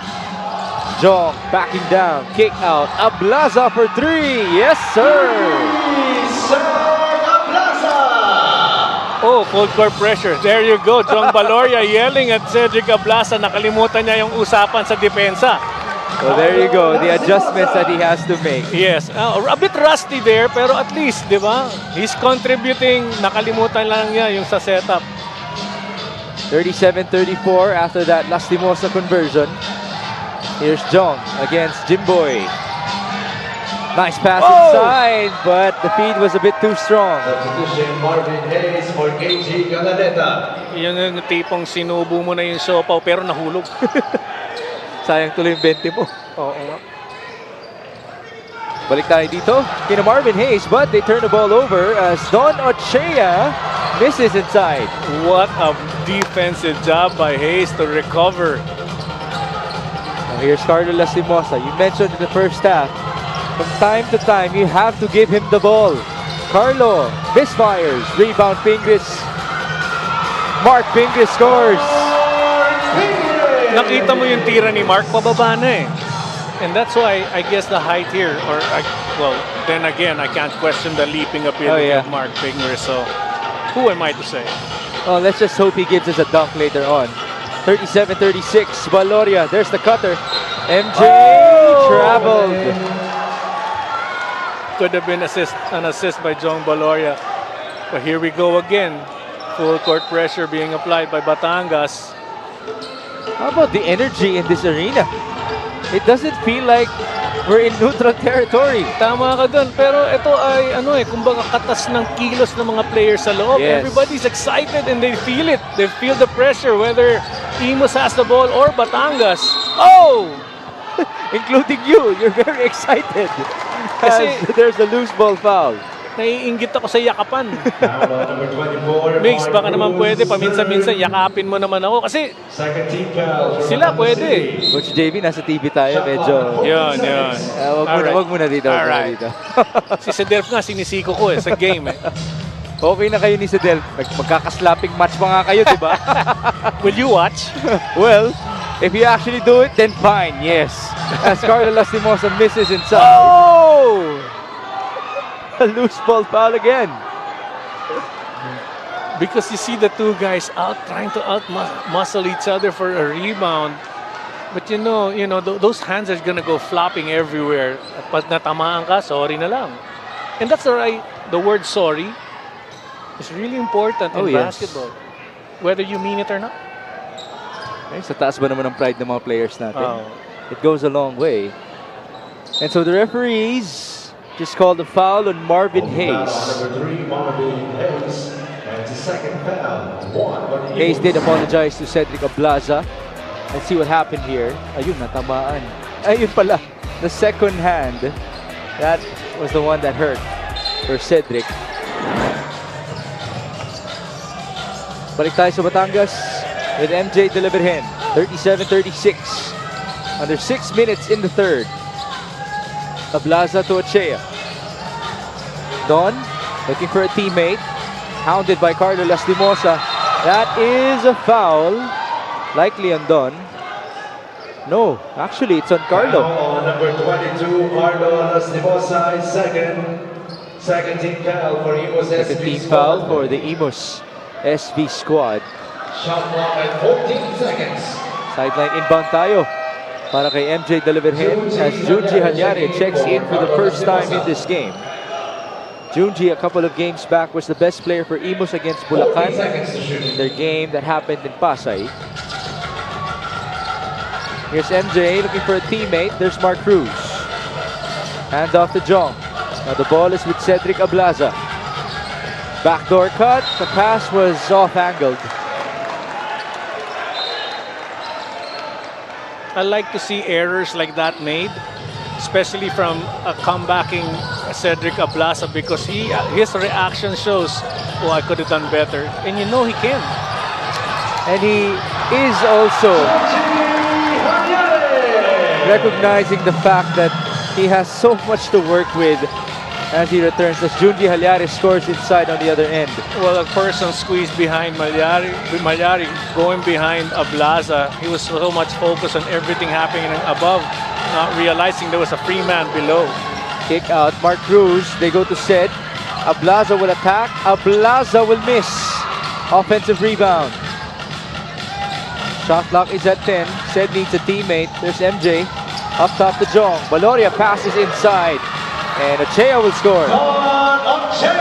And that's how deadly Jong Valoria is. He's not only looking for a shot, he's also looking for an easy shooting teammate. That's the fourth assist already of Jong Valoria in this game. He also has 6 rebounds. So while trying to split the D, there was a foul. In the case of Jong Valoria, no, he's a willing passer, but he knows the crucial situations. When he's free, he's going to take a 3. He's going to launch that. And that's something Imus needs to be careful of. Sometimes even from way out, no? From way out. Now, JJ Helterbrand goes way in the game as he subs in for Imus. It's 39-38 with 4 minutes and 10 remaining in the third. Now, we go back to the keys to victory for Batangas City. Well, everything mentioned earlier is a positive note. Eto, no need to fix what is broken. Ganda pa rin ang depensang pinapakita ng Batangas. They've been doing well. Even if they're down, nandun pa rin the speed. They're trying to run as much as they can. Itong Batangas to make sure that the older legs of Imus can't catch up. Going on the third, no second chance opportunities. Makita nga natin, 0 pa lang second chance points ang Imus. So, positive note. How about the Imus SB squad? Isa pa to. For Imus, they're doing the same thing. They're guarding Jong, preventing him from scoring. But nakakalusot itong sa second half yung kanyang mga passes. 4 assists for him, like you said.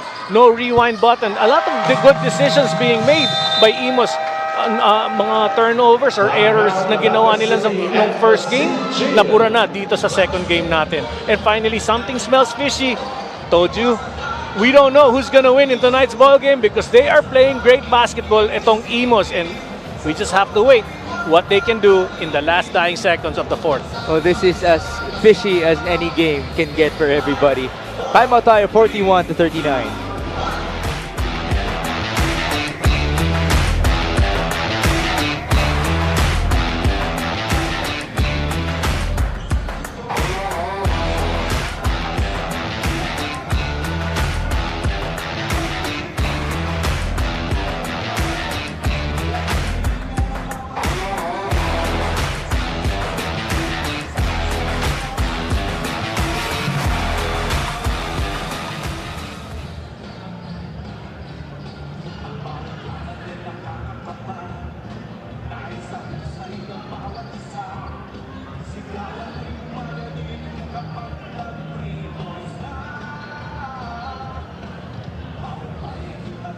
Of PBA icons, PBA legends, high-level players. So for us, we just want to prove that we can compete with these guys. Kaya hopefully this game too, we will have an aggressive start.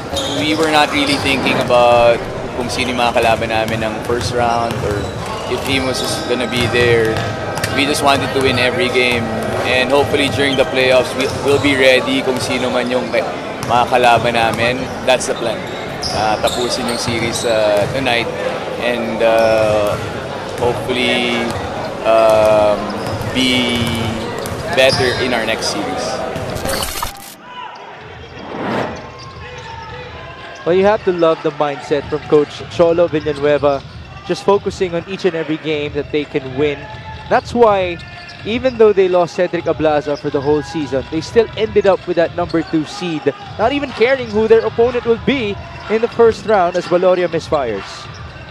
Yun talaga nagagawa ng sistema. He's got players who know. He doesn't really need to teach them anything and everything. Just the encouragement of having that energy when they play. Everything else becomes second nature na to them because of that system that he has established. At kaya, that's the reason why maganda ang performance ng team niya. The other end, no good for Imus. That 3-pointer for Marvin Hayes. We go back Batangas City's way. They're down by 2 points.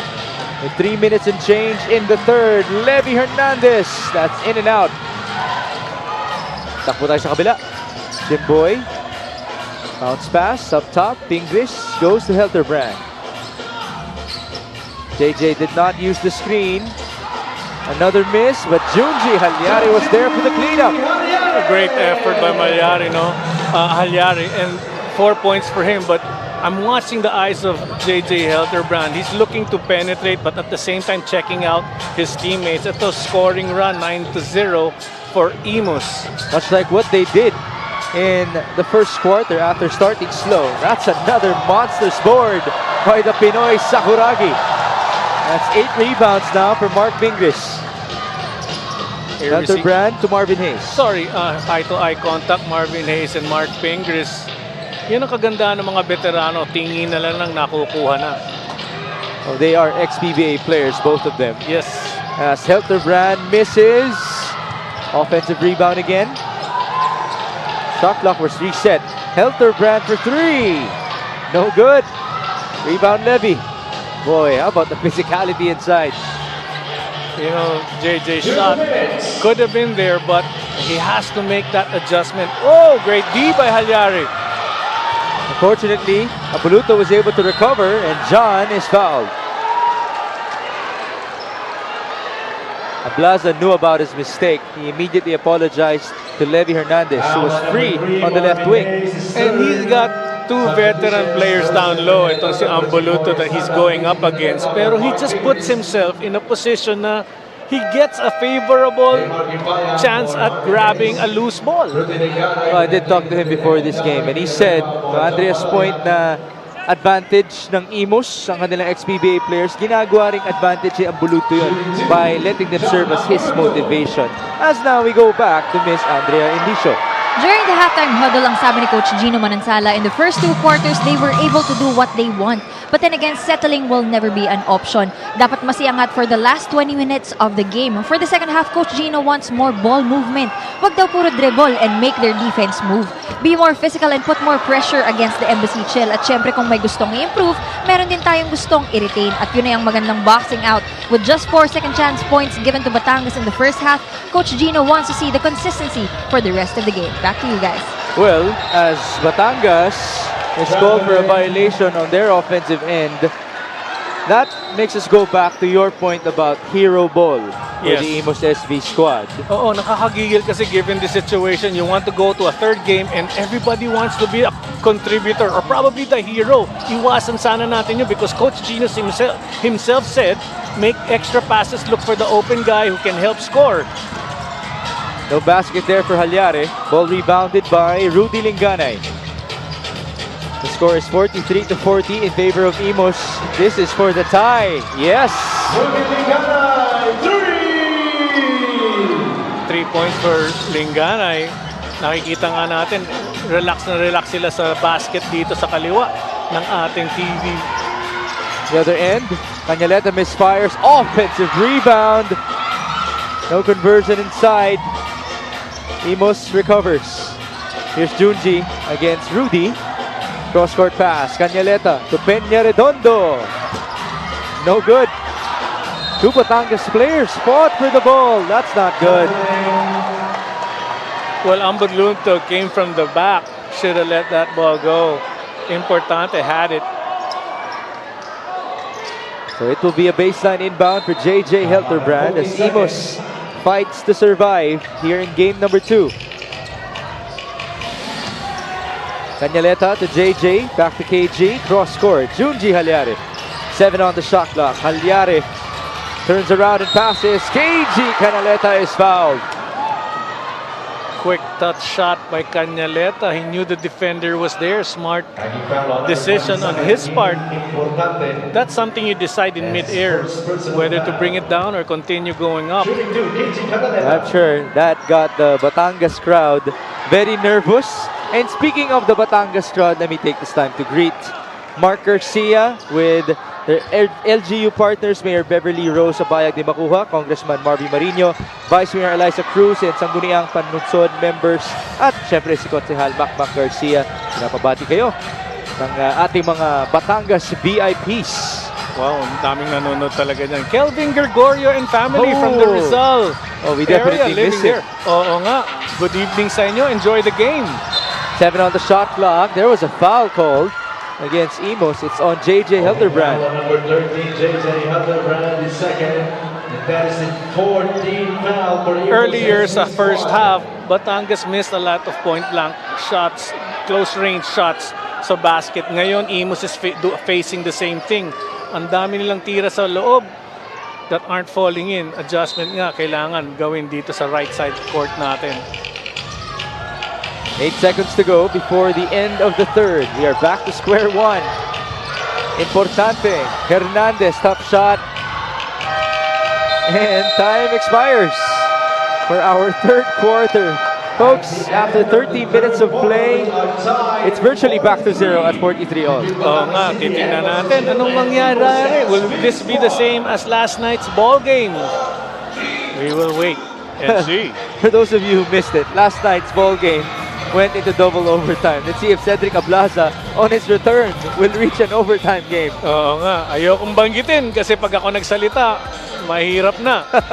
How about his numbers? Eto, Cedric Ablaza. Wow. 13 and 7. Yes, 13 and 7. Great contribution on his game back.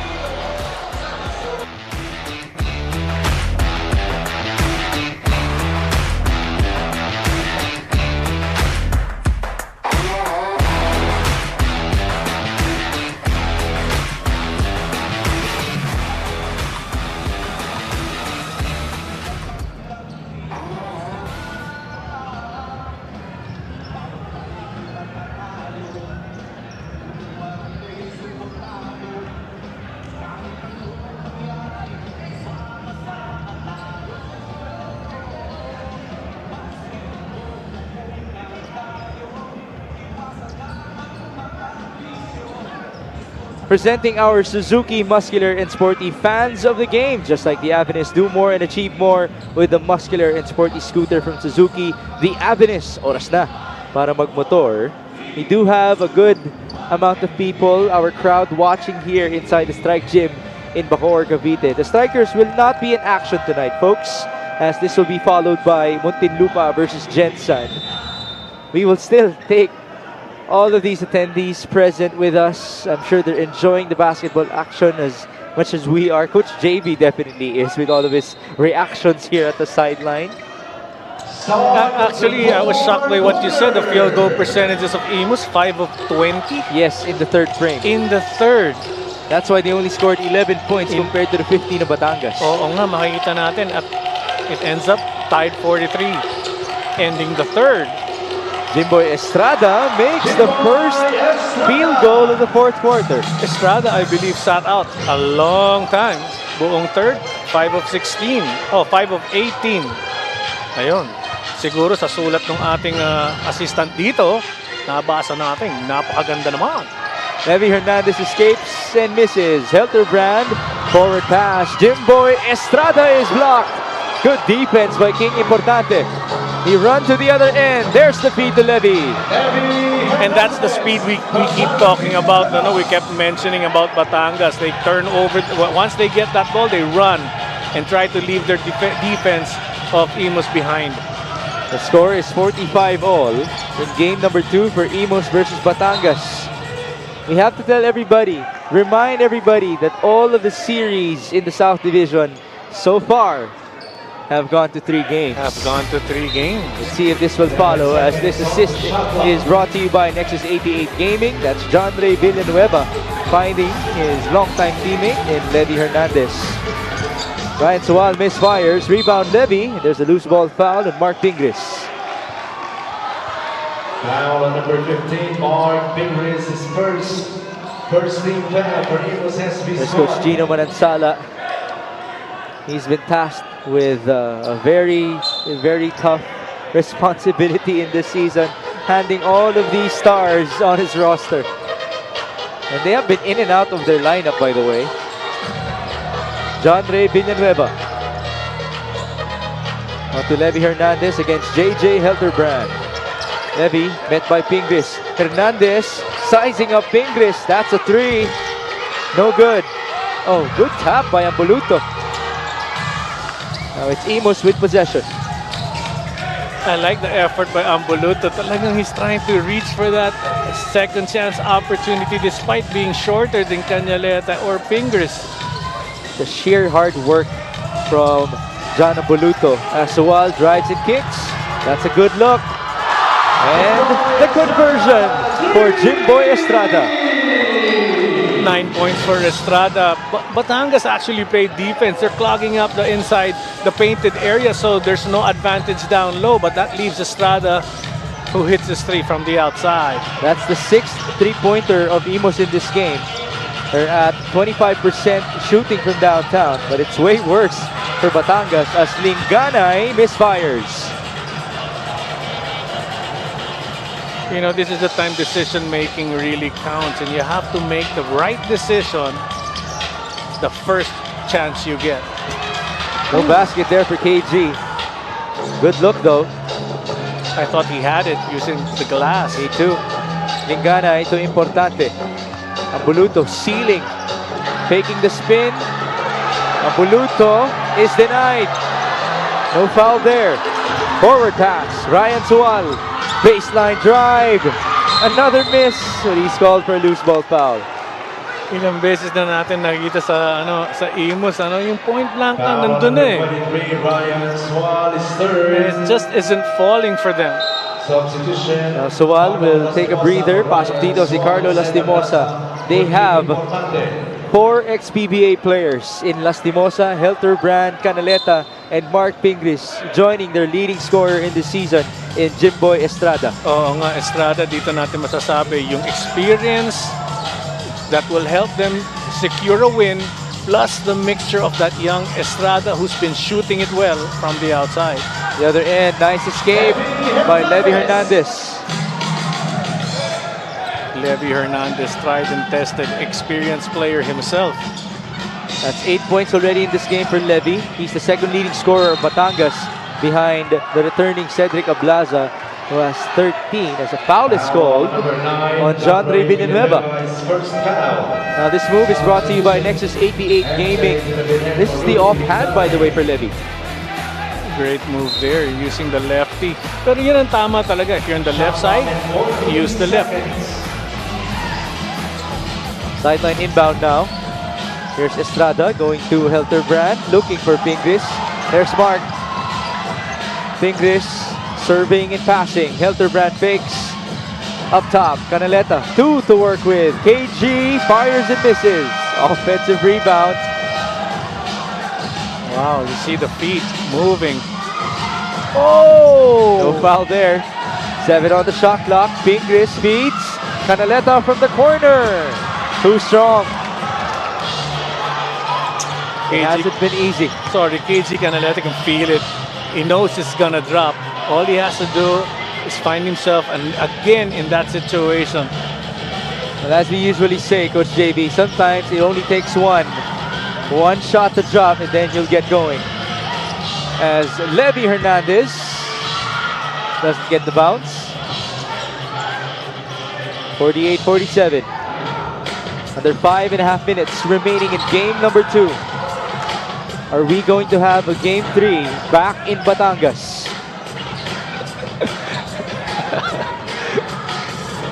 I'm speechless, Milix. I'm speechless. What a game. Carlos Simosa is fouled. What a game. Pushing foul on number 26. Sometimes I'm afraid when I speak before the game, this is what we come up with. Well, we'll take this, Coach JV. Oh yeah, all night, every night, and I'll come back anytime, anywhere, with you, Sadelf, or Javi, anyone. What an evening. 48-47, we have a timeout.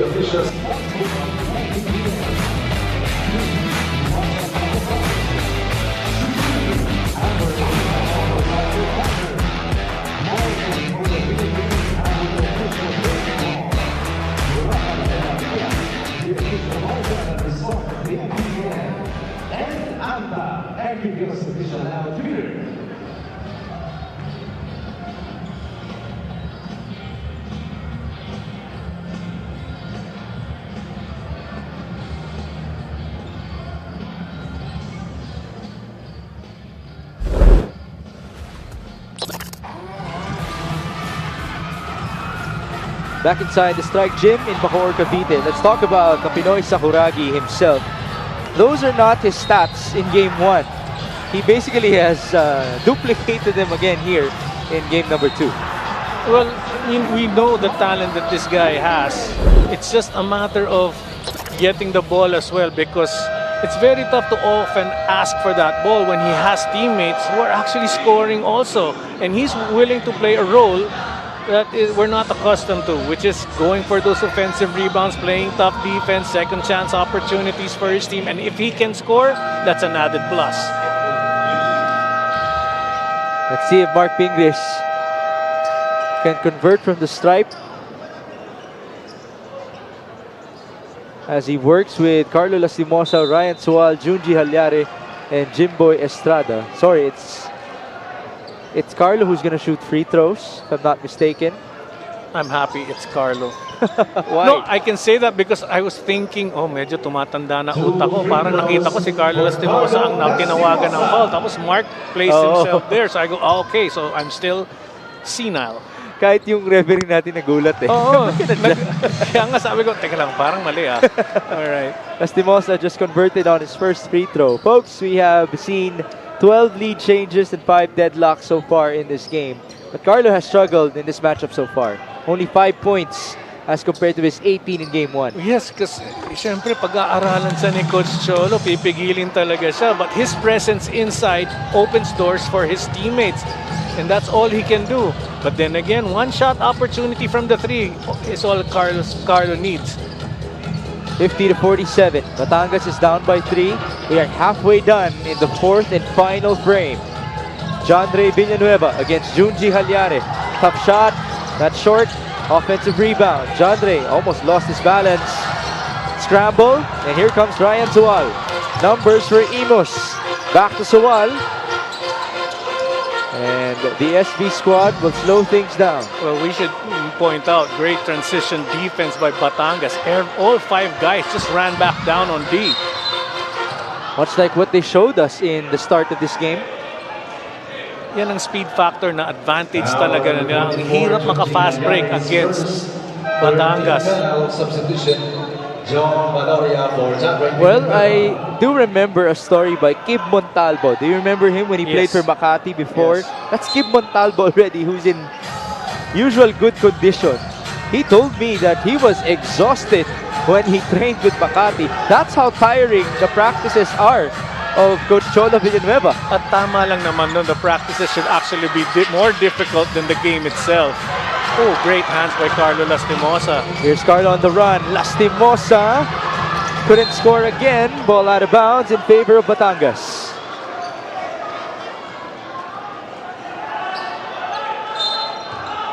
Wow, I didn't expect that to happen. I thought a foul would have been called. We go back with MJ Delaverhen. 4 minutes to go in the 4th quarter. He's working with Sed Ablaza on his return.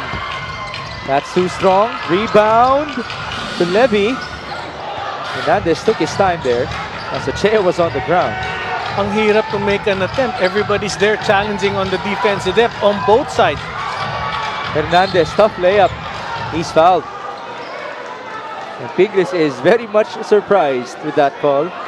Well, Mark is actually questioning that the call was made opposite side. The referee was standing behind the bit of action, not the person, not the referee that was there. You could see everything happening. Ingles is still pleading his case as Levy Hernandez proceeds to the stripe. 8 points so far for Levy in this matchup with 8 rebounds as well. That's his first conversion from the stripe out of 4 tries in this series. Hirap din ng kanyang laro tonight. But still, very helpful para sa kanyang team. His presence alone talagang hindi mo pwedeng bitawan. That prevents his man from double teaming. But boy, his free throw shooting is not looking good. Not looking Only at good. 20%. For a shooter, no? Yeah, very ironic. 2-point deficit. Forward pass off of the steal. Hernandez! Oh, he slipped. What a sorry sequence. The other end we go. Junji Halyare. Jimboy Estrada. In and out. Battle for the loose ball. It ends up with Jong. Numbers for Batangas. Valoria to Ochea. He is hacked. It's going to be a baseline inbound. Levy Hernandez, I think, was planning to dunk that ball, but he sprained his ankle. See what happened here. Parang nag-twist yung kanya. Twist ba? Yeah, yung last step. That's just very unfortunate. This was the foul. But that's a smart basketball by Ochea. Oh, they ruled it as a shooting foul now. So Ochea is at the stripe. Levy looks okay. That's a good sign. First free throw is good for Don Ochea. Free throw shooting in general for Batangas is at 7 out of 14. Only 50%. 50%. But that's 7 points much needed by the team. Imus, on the other hand, is shooting 6 out of 11 from the stripe. A little better, but both teams nga need every basket. Kung ganito ang tema ng ating laro, Migs. Well, the theme has continued. Yes. To show up for us. It's tied at 50 all again with 3 minutes and 6 seconds to go in game number 2.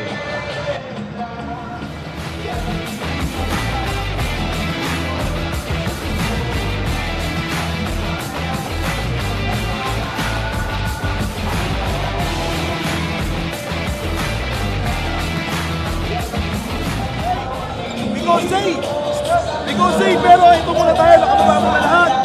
Hey! Hey, dali mo sa gitna yung bola! Okay? Hand off! Fake hand off! Bing! Lakas dito! Okay? Bing! Sil ka! Timing lang ko yan. Kaya wala! Bing! Bing!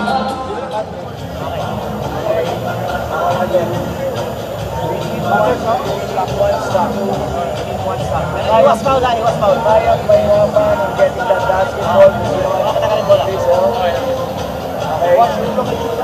Okay. Pag nakuha, butters. Ayan. Once we get that.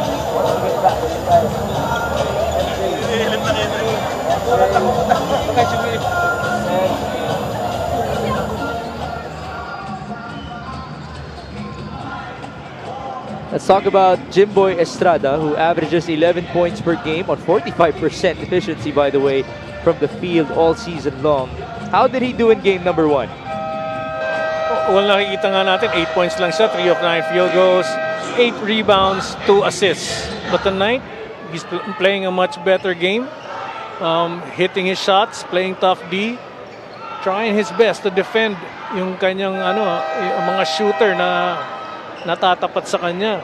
Everybody having a difficult time because of Estrada's presence on D. Just saw Macmac Cardona, by the way.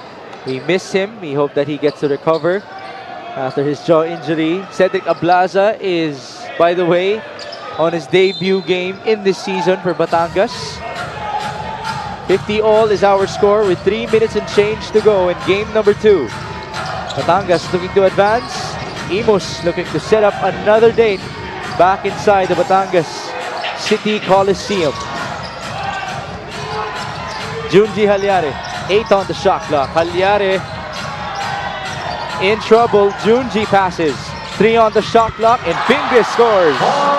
Well, that's experience right there. You know, Pingris got the ball last few seconds after a move by Halyari, 9 points for him.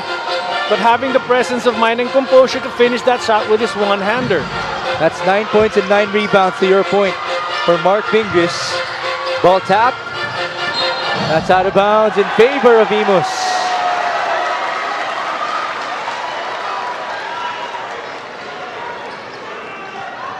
I recall Coach Solo being interviewed sa Game 1 natin. Alam niya yung capabilities bago ko ituloy, Migs. This exceptional pass of the game is brought to you by Boracay de la Ia, the official hotel and resort of the Mpbl. Junji Hanyare able to find Mark Pingris at the last second as John Valoria has just been called for a foul. He thought it was a charge as he was already celebrating. Well, he put himself in a spot where he would get bumped, but call went against him. Going back to what I was saying, sorry Mix, yung sinasabi nga Coach Solo, alam niya yung abilidad ng mga veterans ng Imus, and right now they're showing it. Mark Pingris playing a great game, dominating inside. Just like this move, Pingris just couldn't score. No foul as well. Well, 1 on 3 in that situation. JJ free on the wing for an outlet pass. 52 to 50. Batangas is down by 2. Cedric Ablaza could have shot that ball. Levy Hernandez for the lead. Well, you know Cedric Ablaza has that ability to make a 3, but instead made a pass to Levy Hernandez, attracting the defense, leaving Levy Hernandez another deadly 3-point shooter to make that rainbow shot. This assist is brought to you by Nexus 88 Gaming. On his return, he's able to deliver that ball onto one of the best shooters of the Mpbl in Levy Hernandez, who just made the third 3-pointer of Batangas this whole night. Out of 20 tries, imagine that. After 20, pero you never give up because a true shooter knows it'll come when needed. Very important basket for him and his team. Now let's listen in to Coach Gino Manansala. Junji! Okay! Bing! Isang step lang ha! Jay, ready ka dito, Jay! Takbo ha! Hoy! Jay! Kita mo ito kay Bing! Pag wala! Labas! Isang convert lang, kuya, ha? Tap tayo. Go, kuya. Isa lang yan.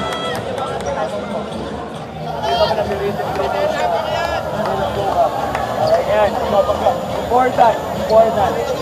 Si MJ goes. MJ goes dyan. Big mix against the set. This is three guys. Three guys here. Sige, guys. Make that stop. Special rebound, ha? Rebound, ha?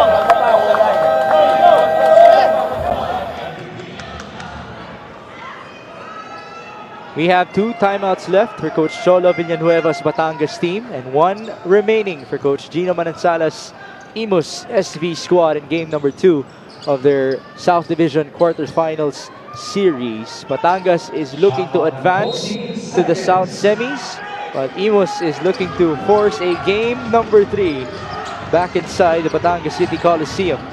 Here's Mark Pingris against Cedric Ablaza. Pingris double team. They go up top. Carlo Lastimosa drains that 3-pointer.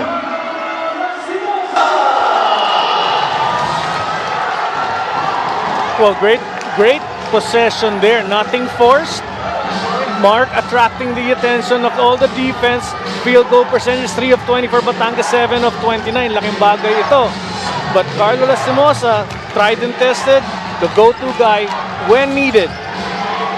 2 on the shot clock. Valoria for 3. Oh my goodness! That's arrows up and the bullseye for Jong Valoria. I mentioned Jong Valoria can shoot the 3. You mentioned from as far as anywhere. And there it is. He shows us the range and the ability. Batangas by 1. Under a minute to go in game number 2. Lastimosa drives. He feeds. Helterbrand recovers. 2 on the shot clock. Lastimosa again. That's short. Rebound JJ. He threw the ball onto Estrada. A turnover though. Oh, Estrada should stop complaining and just go back down on D. Numbers for Batangas. De La Virgen will slow things down and then he shoots. That's a 3 for MJ De La Virgen. Wow. And just like that, 4 points ang inangat ng Batangas kontra sa Imus. Imus SB Squad! And that's what happens when you spend time complaining. The possession is over. You need to run back down. Delaverhen all alone. Nobody else. Nobody defending, extending out to him. And that caused Coach Cholo Villanueva to give us a rare smile of his from the sideline. Let's see what happened. This was the three-pointer from Splash Island for Jong Baloria. And he had no choice but to throw it up because wala na siyang oras. And then, on the succeeding play, when all of the Imus players, or at least a good handful of them, were complaining, this happened. A three-pointer from MJ Delaverhen. There you go. Naiwan siyang bukas. Walang nag-hustle back down. Even Halyari was pointing, oh, yung tao nito. Not expecting Delaverhen to make an attempt because he never took a shot prior to that last three-pointer. I hope everybody saw the reaction of Coach Cholo, who wasn't expecting that shot at all, but he would take those 3 points. Carlo, Jimboy, sabay kayo ha! Sabay kayo na! Isa! Tapos elevator yan! Isa na, pag wala! Hindi tayo dyan. Come on guys, kaya-kaya yun! Kaya-kaya yun!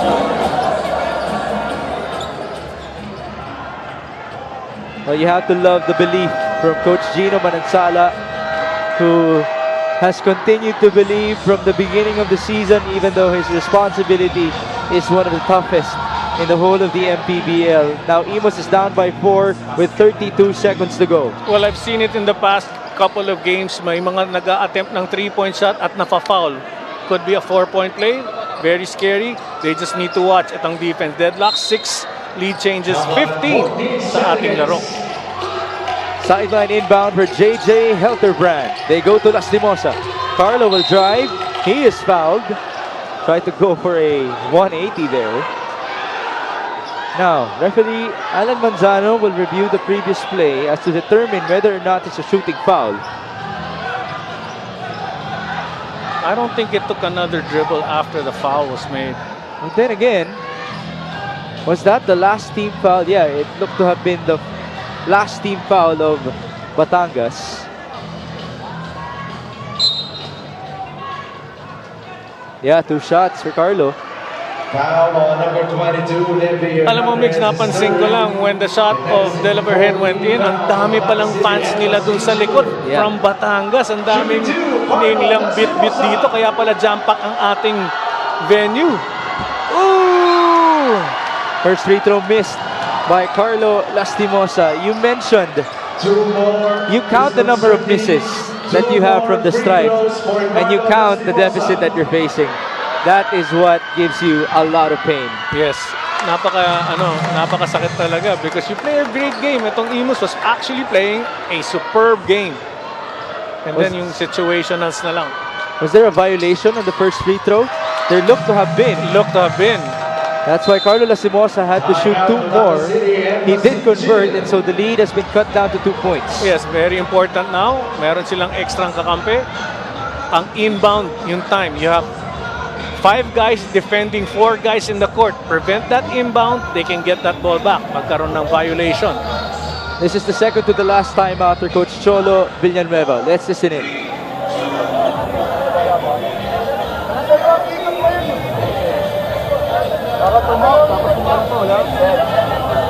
So, if it's a grab, nag-grab sila, ito lang tayo ha.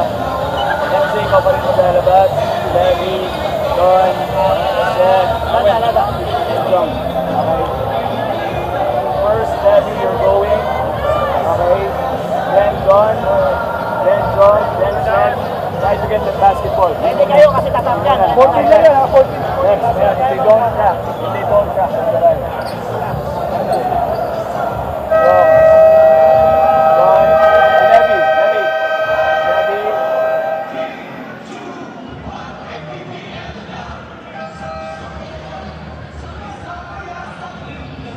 We are back inside the Strike Gym in Bacoor, Cavite. It's neutral territory, but it definitely feels like both Imus and Batangas have home court advantage respectively because of the crowds that they have brought into this venue.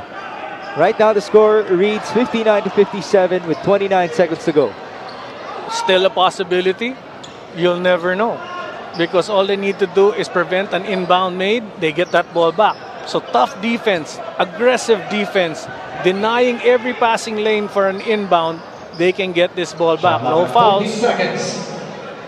It's Ryan Sual who will play defense with Carlo Lastimosa, Mark Pingris, KG Canaleta, and Jimboy Estrada. Another smart thing to do maybe is to foul the person who's the worst free throw shooter ng Batangas. Put him on the line, you get that ball back if he misses one. Valoria. Ooh, was that a goaltend? Yes, that was. But that could have missed because it was a short shot. The shot was short. Could have missed. Mark Pingris knows about it. Nasayangan siya. Yes, KG really soared high for that block. But that ball had no chance of going in. It was short. Could have gotten that rebound. So that's virtually 2 points for Jong Valoria. And now Coach Gino is using the time to gather his players. They have 20 seconds to work with, down by 4. And there you see, if you have fouled, you could have fouled. Given that situation, they scored 2 points. But if you could have fouled the worst free throw shooter in Batangas, hope for one miss, get that possession. Please make them earn it from the line, as Valoria just gave us that drive. There's the goaltend. It was on its way down, but it looked short because he was fading away. Itong si Jong Valoria. Couple more angles here. But I'm not gonna burst the bubble off Batangas. Napakaganda ng kanilang nilalaro. And hats off to them for, coming up with a great finish sa kanilang game tonight. 20 seconds to go. Imus is down by 4. Jimboy Estrada attacks. Jimboy onto KG. He fakes. Oh, he was fouled. That's 3 free throws for KG Canaleta. Imagine if that shot went in. Correct me if I'm wrong. I believe KG Canaleta missed free throws earlier, and for the sake of his team, down 10 seconds, he really needs to make this. You're correct. He's 0 out of 2 from the stripe so far. The first one is good for KG. Making the first gives you better confidence to make the next 2. Or maybe miss the second and have Mark Pingris. Well, miss the third. Miss the third, sorry. This is the second of 3. That's good for KG. The lead is down to 2. With 10 seconds to go, Coach Cholo still has 1 timeout remaining. Can Imus extend this series, or will Batangas send them home? The third is no good. Rebound, Donachea. Was that a steal? There was a jump ball called for Imus because they have the possession arrow pointing towards them. So now it's 6.8 seconds to go. Imus is only down by 2 and they have possession. It's unfair. I didn't see the bit of action because we were covered by the players. Yeah. Direct replay naman tayo. Wow. Well, right now, Ryan Sual is already getting ready to inbound. Let's see what happened here. There you go. Thank you, Direct. There's the rebound, and then Jimboy Estrada getting that ball, and the muscle man Mark Pingris just getting. Buti walang na-foul. Yeah. And so JJ Helterbrand now checks in for Ryan Sual. It's Helterbrand with Lastimosa, Canaleta, Pingris, and Jimboy Estrada to try to finish for Imus with 6.8 seconds to go. Down by 2, baseline inbound. JJ looking for a teammate. There's the pass to Carlo. He missed it. Chaos for the loose ball. Helterbrand misses, and Batangas survives here in Bacoor. They had every chance. They had every chance. Etong Imus. just didn't fall their way. But everybody really had a hard time point blank range from shooting in that basket. There's the last play. The first attempt missed by Carlo. Fingers almost got the board. It went loose. JJ had a good look. It was short again. And then it's John Boloria who just had to secure the win as he got the hug from Mark Fingers to end the game. You can only hope that they could have brought this back to Batangas, itong Imus team. Well, it was one heck of a duel. I'm sure everybody enjoyed that matchup, and on the return of Cedric Ablaza, even without his best friend, Jexter Apinan, he's able to lead his team alongside John Boloria, who hit a big-time logo three-pointer. MJ Deliverhin also made a three. Levy Hernandez also made a three. And despite the efforts of Mark Fingris, JJ Helterbrand, Carlo Lastimosa, and the rest of the Imus SB squad, well, their season now has ended. What a great effort by Imus. They tried and they went up against the best team, I believe, the second best team. Let's see our player of the game, brought to you by Nexus 88 Gaming. It's the returnee, Cedric Ablaza. What impressed you the most about his first game back? Well, you wouldn't expect that he came back from a long absence. I mean, all he needed was a couple of adjustments. He needed to settle himself down, but he got the confidence of his coach, and he actually provided great basketball for his team. This is why they were up. I mean, I was fearful. Jexter Apinan wasn't there, but wow, Cedric Ablaza, great contributor. Well, this should explain how much they have needed Cedric all season long. Cedric Ablaza is now with Andrea Endicio. First of all, congratulations. What a comeback after months of your absence. Ipinakita mo naman sa amin ngayong gabi kung anong kayang gawin ng isang Cedric Ablaza. Anong naiisip at nararamdaman mo ngayon? Sa akin lang, siyempre masaya ako. Nakapaglaro ulit ako at binigay sa akin ni Coach Cholo yung trust niya na makabawi ako dito ngayong liga na to. Now that you guys are advancing sa next round, ano ba yung nakikita mong naiba sa Batangas team compared sa last season? So, mas aggressive sila ngayon. Siyempre, ang hirap ngayon, sumabay pa. Medyo napagod ako. Yun lang, pero at least nakasabay ako at nakabalik ako. Alright, meron ka bang gustong batiin o pasalamatan? Marami. Una binabati ko yung anak ko si Kaden at ang baby ko si Baby Bella, ang girlfriend ko si Pearl Badulato at ang family ko, si Mama, Papa, mga kapatid ko, yung mga tropa dyan, sila Boss Idol, sila Chang, buong Batangas, sila Mayor at Gong. Salamat sa inyo sa mga umaasa na bumalik ako. At ay mga naging tropa kong police investigator sa Pasay at si Fiscal Tolentino. Thank you sa inyo lahat. Yun lang, inakalimutan yung iba. Susunod na lang. Thank you so much. Once again, that is Cedric Ablaza, our best player of the game, brought to you by Nexus 88 Gaming. Back to you guys. Thank you, Andrea. We missed him for 11 months, folks. But on his return, he is once again the best player of the game for the Batangas City Embassy Chill. Cedric Ablaza is back in the Mpbl, and he leads Batangas to the South Division semifinals, eliminating the Pinoy Sakuragi, Mark Fingris, and the rest of the Imus SB squad. So, besides Cedric in this game, what impressed you from the side of Batangas? They did not collapse. They were focused. Coach Cholo kept them focused on this game. Everybody worked together. They won as a team. Some guys stood out like Cedric Ablaza, but Levy Hernandez contributed. Ambuluto, John Valoria, everybody. You know, it's a team effort. The system worked for them tonight, which was tough to overcome.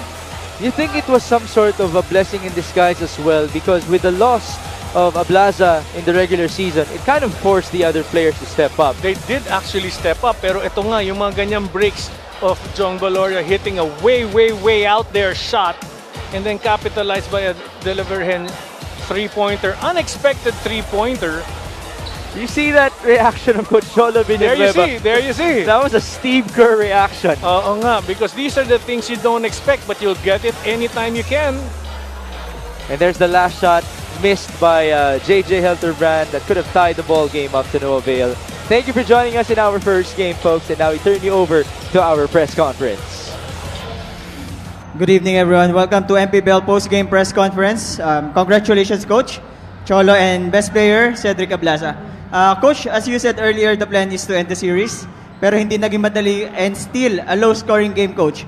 How can you assess the game, lalo na nung latter part ng fourth quarter, big shots after big shots? Coach, your reaction, Coach. First, I like to commend yung Imus for giving us a great series. They made the proper adjustments this game too. Props to Coach Gino and Coach Rico Meyerhofer for making those adjustments. But for us, I credit my players because they didn't want to give up.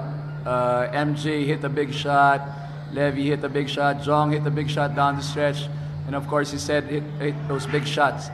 They just didn't want to give up, especially that fourth quarter on making those stops and then hitting those big shots on the offensive end. Coach, you mentioned yung the big shots. During halftime, you were 0 for 10 from long range, but the second half, 5 out. To talk about still giving them that confidence to shoot those threes despite their early struggles.